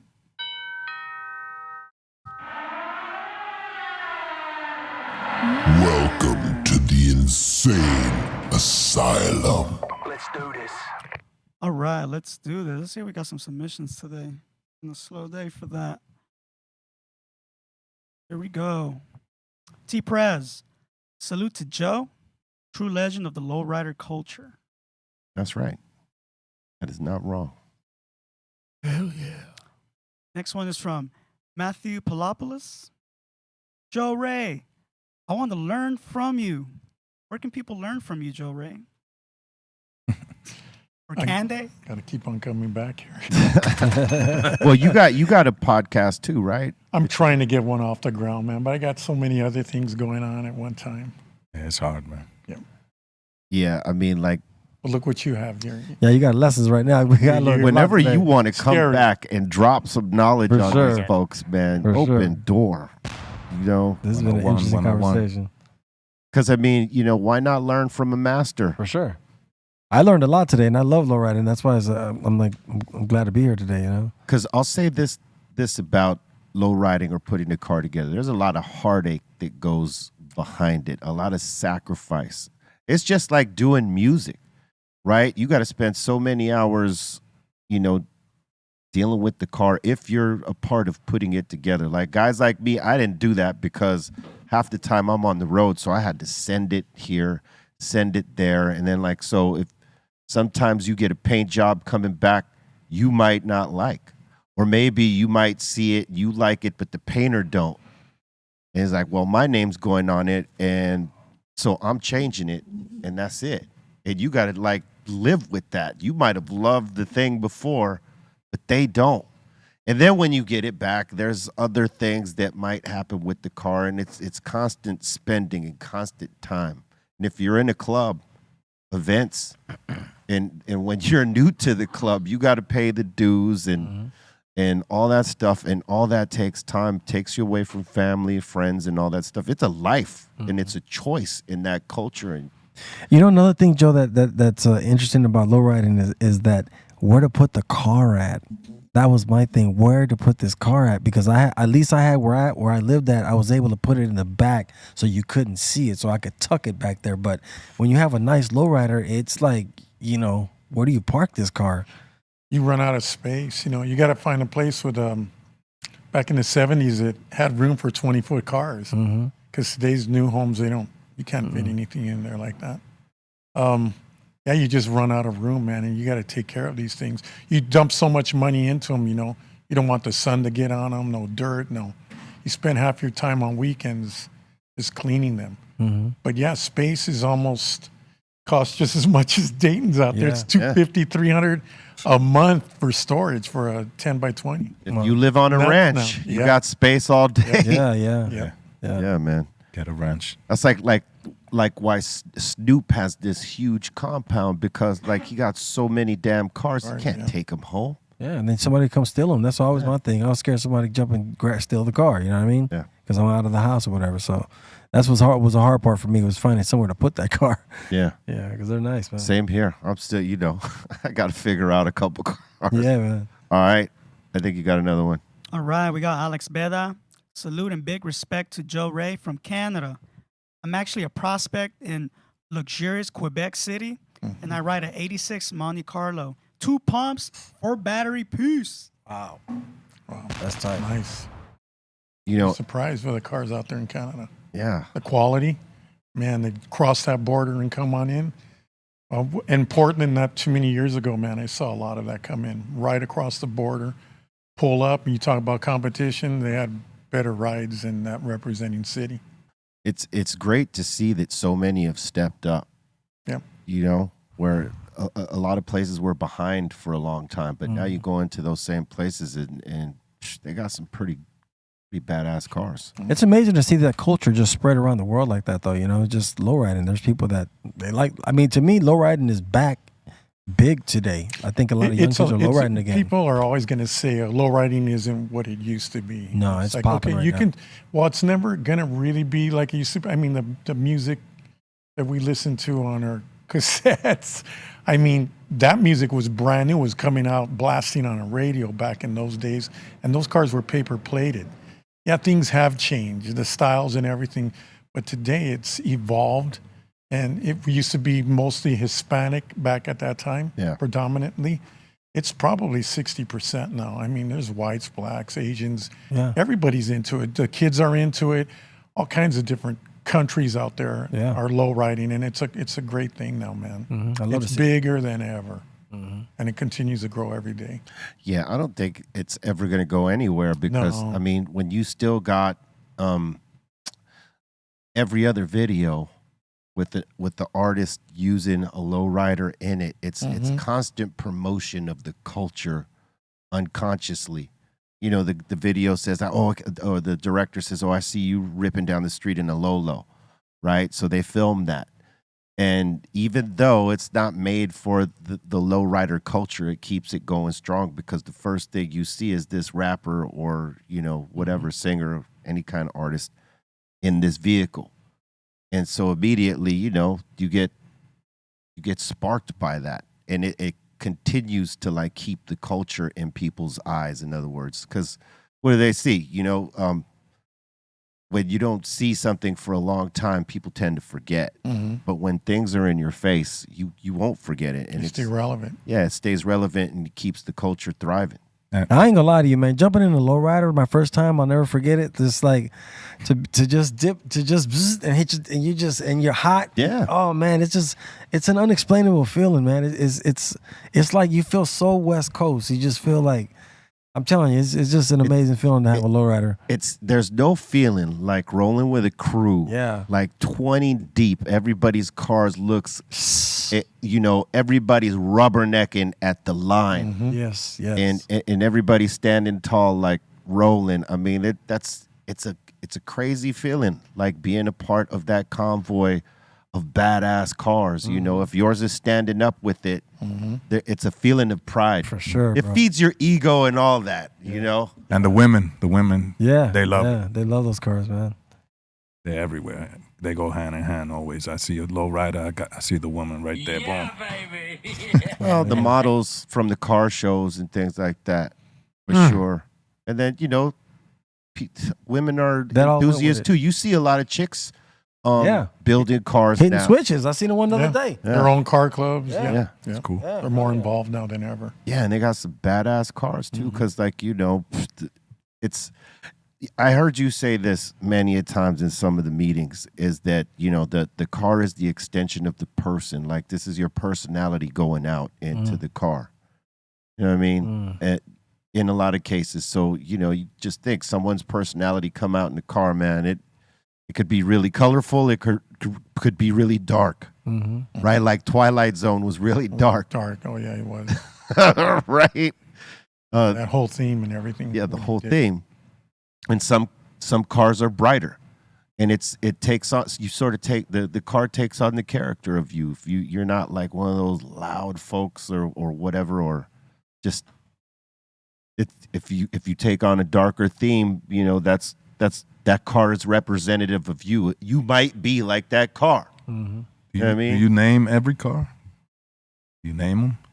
Yeah, Pretty much, right? pretty much. Back in the middle 70s, early 70s, guys would take like album covers or certain songs and name their cars to go with that, you know. Cool. Color My World was a 74 Caprice from the Imperials. It was all multicolored. Yeah. There was just, you know, even remember AWB, the logo was on Yeah. the roof of a Monte Carlo. Pick Up the Pieces was one of their songs. Yeah. The whole pattern, the scheme down the side of that Grand Prix was a puzzles and pearls. It was bad. But everybody comes up with it. It's hard to come up with a different name now. Yeah. They're all used up. Yeah. One of the lifestyle cars I used to like a lot was Aladdin. Yeah. Like the paint job on that. The was just interior, you had the whole crazy. thing, the genie, the whole thing. Yeah, the genie. Oh man, that was a dope. There was too many dope whips, but you could never have too many, and Right. because you always want the numbers to be up. Hey Joe, do you guys ever just go out and just 5 of you, 6 of you, just say we want to take a ride and just pop out your cars for lifestyle, or is that? We do. We try to do that during meetings, to meet somewhere and then cruise to the meeting and bring out the cars. We try to do that, keep that going. There's still nothing like a caravan, even if it's 10, 20 cars, there's nothing like that. Especially today now that, you could probably go into Whittier, into that town now and get away with it, and the cops won't hassle you. And everybody's looking, and everybody's enjoying it, and park it at a local park, Montebello Park, just stop, kick back, and I seen some nice lowriders on YouTube that people were filming on Whittier, really nice out there. I was like, it seemed to me like they never went away. It was so many nice cars out there. I couldn't believe it. I was like, wow, they're really lowriding again. Like, but I know they probably may have stopped it now because once again, some knuckleheads messed it up for everybody. But I did see some nice cars out there. Once a month over by Dodger Stadium, they have a little gathering there. Bunch of, I can't remember what club goes down there, but like it's Legion Park. Yeah. Everybody's up there. Yeah. Yeah, that was And all these different cities have their local park where everybody hangs up. Just showing out. Barbecue. You got any more? Yeah, I actually got a question for Joe. What is like the safest car to build into a lowrider? Do people consider that? Or forget about the safety rating of a car? Or... There's no safety in lowriders. Nope. Yeah. No, as soon as you lift them, it's all over. It's over, huh? Yeah. Warranty's Done. out. No turning back. No warranty. They're customized. I mean, you alter your suspension, you're asking for problems. But that's cool. That's part of the whole ride. That's the excitement of it. Yeah. Got to be a rebel without a cause. The heartache and victories. Yep. Hand in hand. All right, we got 3 super chats from Marbell. Here we go. What up, Steph Loke? Yo, what up, Marbell? Julio G. Cuz. What's up? Cuddy B. Real. Oh my THC. Lolo G. San Crosha Dog. That's how he said it. Yeah, he meant brosha, but he's ripping. San, when we hop in the studio, I got to release this diss track on Colton. And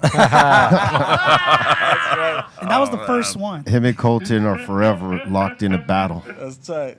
Oh man, I don't know if I could get into your beef. Stay neutral? Yeah. All right. That's good. Politics. All right. Politicking it out. And also for San, for the millionth time, I need that crochet kit. Whatever you're Dude, grooming the brosha with, They sell it at CVS, man. Anybody could get one. Is there coupons for it? Oh, stop being cheap, man. The last one from him, San, do you have a Lolo? If so, we can put it in the music video. Yeah, no longer, no Lolo anymore. All right. Smart man. We got a super chat from Error. He says Dr. Greenthumb in Minnesota next year, perhaps. Hopefully, get it done. Be real. Let's go. Minnesota. Tomorrow. I just bought the license. They need that insane over there, bro. We're opening tomorrow. All right. Let's get it. All right. We got one from T. Perez. Joe, bags or hydraulics? LS or small block? Hydraulics, LS. You like the speed.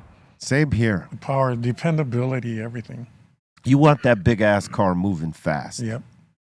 Because, when you need to step on it, it gotta go. It's gotta go. Joe, I was going to ask you about some issues that I had with my lowrider.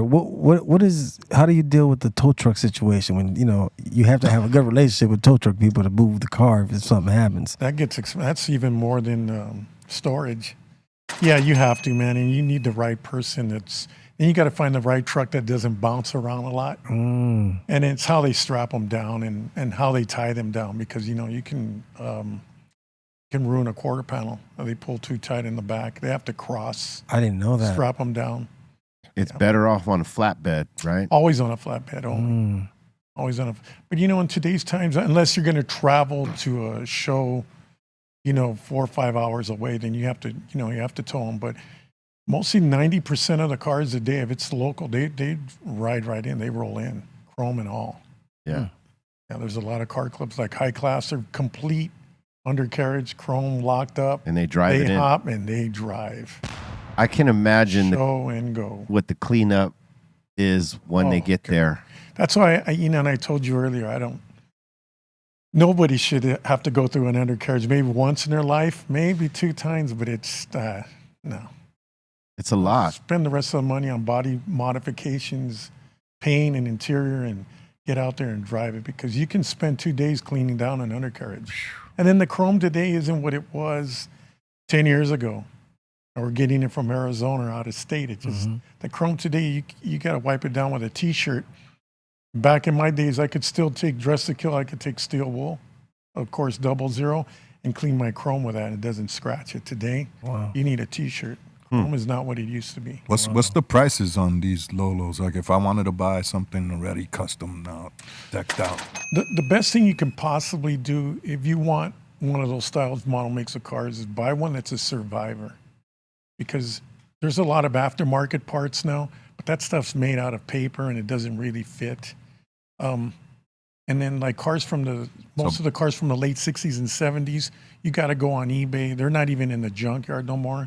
They're going to cost you more. So if you find a survivor from 1 to 10, probably a 7, and you take that and where all the parts are there and you can reuse them and rechrome them, then you're good to go, man. And hopefully you don't miss your parts, but a car like that is going to cost you anywhere from 8 to 12 grand.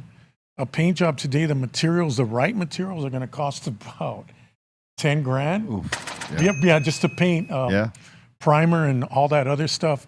To get body work done today the right way is about 10, 12, 15 grand to do it right. Take off the doors and all that stuff.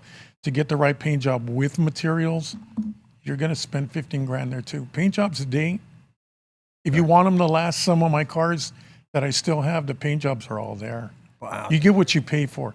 But today you're going to spend 25 to 30 60 grand for something nice, depending on the body condition, the rust. And man, if you got to go out there and find parts and fenders and travel around, it's in the hunt and all that, it's fine. But you just heard me right now just say what they want for interiors now.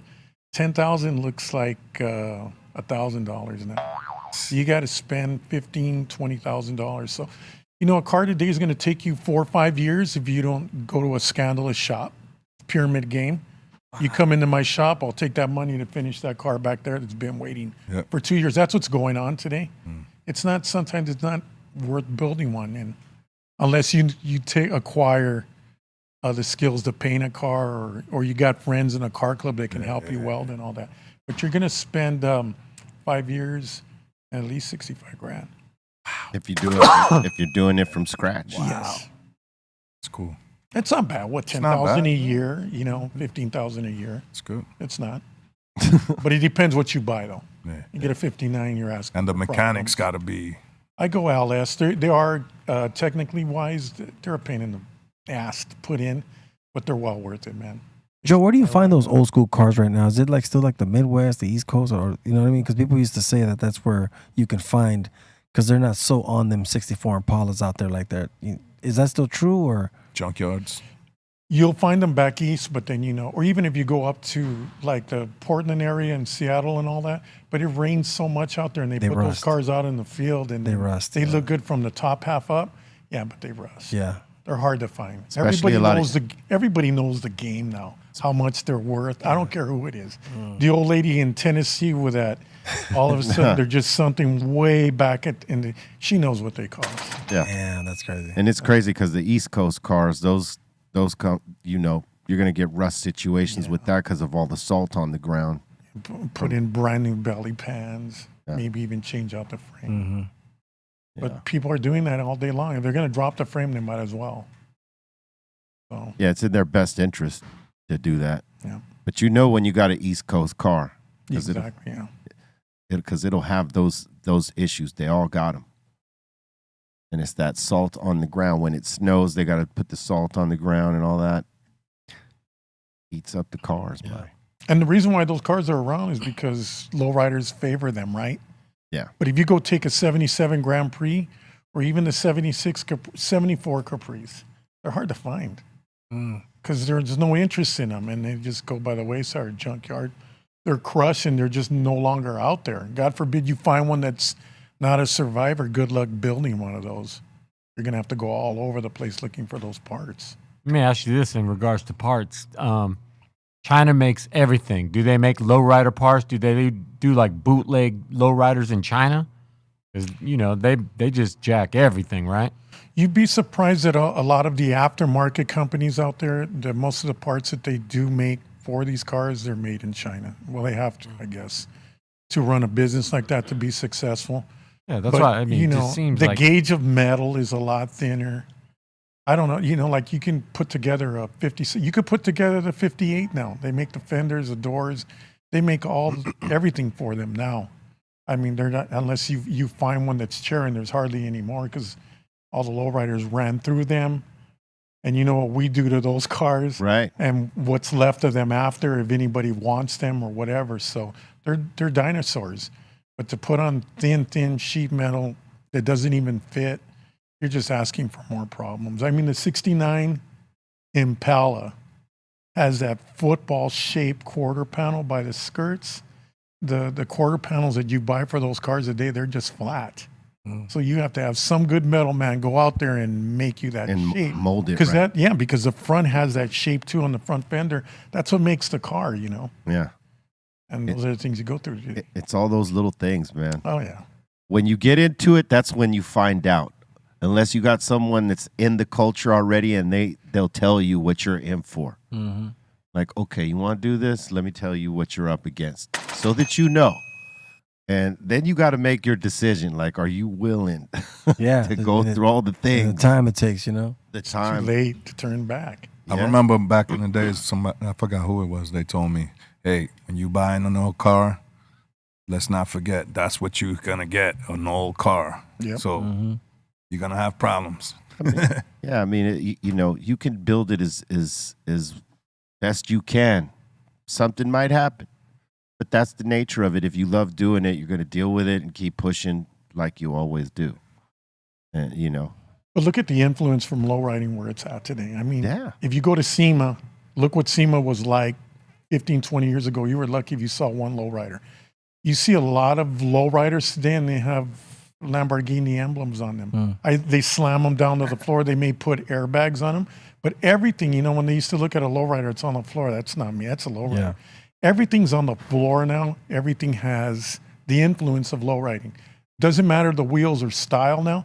They have the pinstriping, the leafing, the gold leafing. They have the intricate body panels. Motorcycles and Harleys are big now, you know. Lowrider Harleys are huge. And there's clubs like that too now. Oh, yeah. They paint them all up, flake them out, chrome them, drop them. Well, you know. yeah. But I mean, it's the influence is just everywhere. I think 5 years ago I was at SEMA, and there's a brand new Z, I think, slammed on the floor. It's like all engraved and painted too. It's like, Joe, you think the lowriding is still the best lowriding comes out of Los Angeles still? The lowriders? yes. All the ideas, the money's here. Yeah. So all your talented stripers, upholsters, if they want to make a living, and nobody makes money customizing cars, I don't care what it is, they got to be here.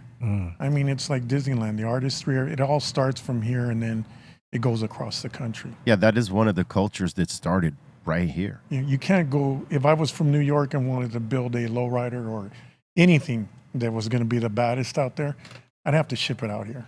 Because all the talent's here and all the ideas are already here. So you can't, it's like you know, I want a certain purple on my car. This is like I did my Riviera. I wanted a purple violet color. And I got a magenta multicolored car, which I'm not 26 anymore. Yeah. That I don't know where I can take it to now. It's kind of loud.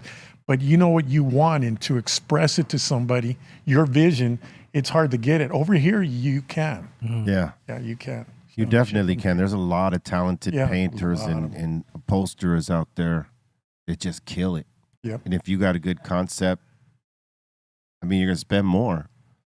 But Do you ever give advice to people of like what they should do with a car? Do they ever come to you like for stuff like that? Can you consult me on the lowrider? I do that with a lot of people. I really like to help out a lot of people because when I see what our judges do today and where the caliber of cars are going, I don't want to see anybody taking lefts or rights, but you got to live your own way and learn your own way so that you can get to this level. And then, the baddest lowrider yesterday is probably a new one that's coming out that's going to blow that one away. But I like to see us all, the hot rod world, I've always said is here, and the lowriding world's here. I like to see us at least catch up halfways because we have unlimited ideas that we can put on cars. I'd like to see that happen, but I don't know if it will unless, our judging rules dictate where we're going. Can a lowrider be considered a muscle car? Because, it seems like one to me. The Rivieras and the Grand Prix were kind of like borderline. They rode the line and some of the Chevrolets, the Impalas, the 62 is more of a hot rod. Yeah. There's a lot of cars out there that can be muscle cars. There's a lot of cars out there that the muscle guys build, like Boyd Coddington and Chip Foose and all that. The Riddler cars, if you change those wheels on them, some of those cars are wow. They're built for like the speed. 65 that Chip Foose just built, that 65 that won the Riddler Award maybe about 5-6 years ago. Yeah, you put some wires on that thing, it'll even look better, I think.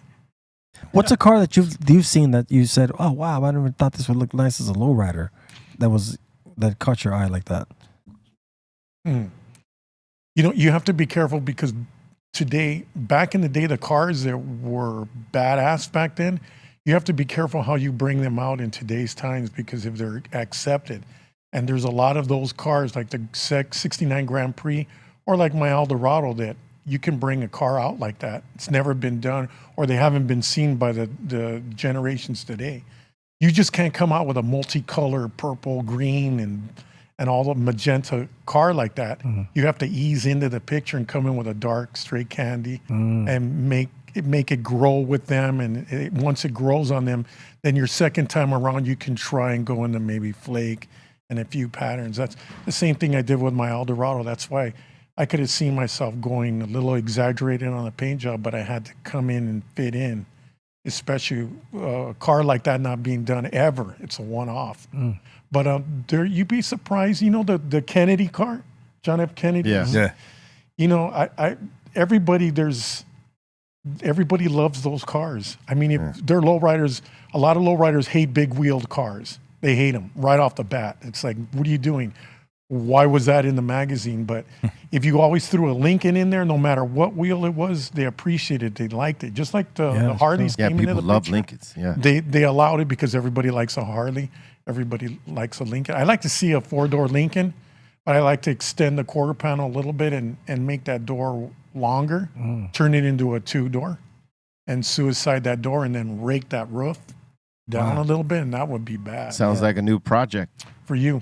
Let's go. Come on. You younger than me. You You're do on it your for way me. now. Yeah. You do it for me. That would be the car.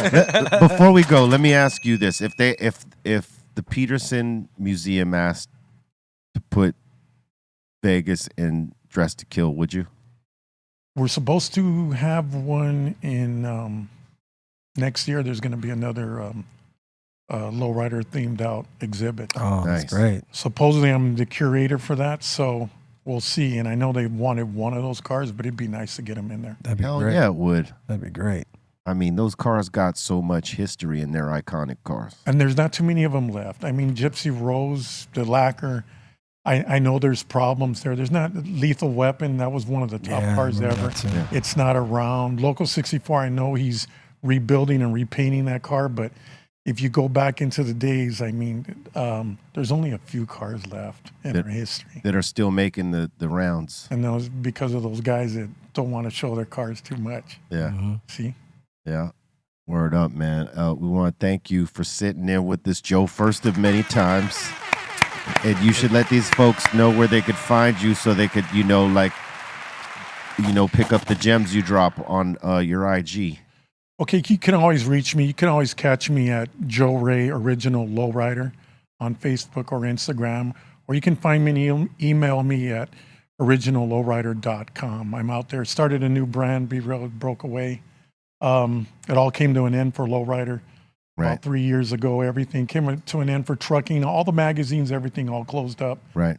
Kind of like started floating my own way, went to Plan B eventually and started Original Lowrider to take it back to, I know you can't live in the past, you have to look towards the future. Right. But you can never forget the past because that's why we're all here. That's right. And that's kind of what the Original Lowrider theme is about. It's a brand new brand. I thought I could just take one step to the left and say, here we go. In most parts that did happen. And, but it's starting, ground up, and I hope to get there soon. It's hard to delegate and trust people out there. Yeah. But unfortunately, you got to keep on fighting on. So That's right. Well, we're in the fight with you. Make sure you check out Original Lowrider. You know what I mean? Get with my man, Joe Ray. And we want to thank you for your energy, your time, your love and support. It means everything to us. We love doing this show for y'all.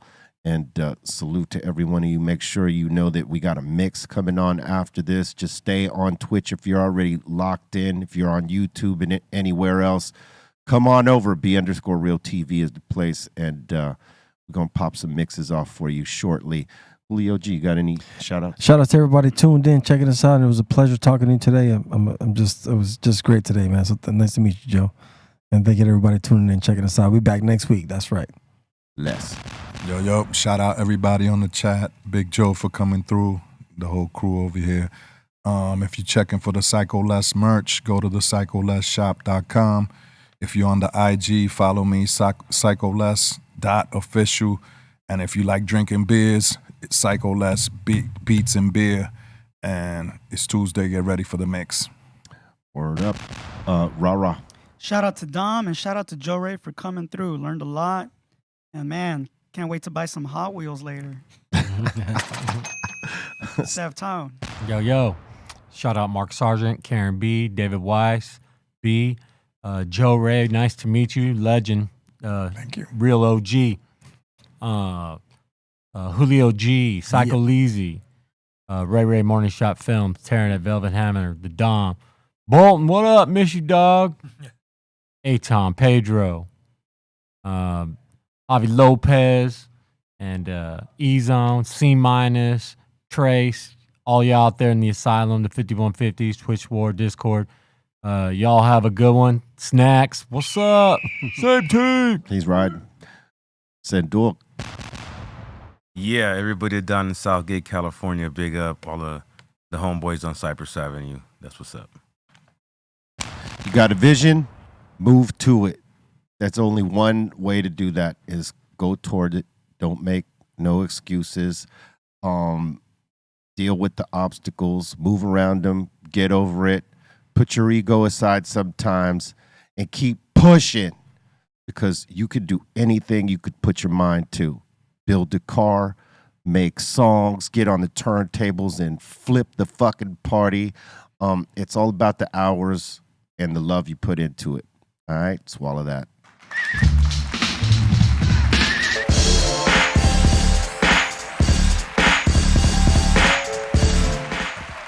BeReal.tv.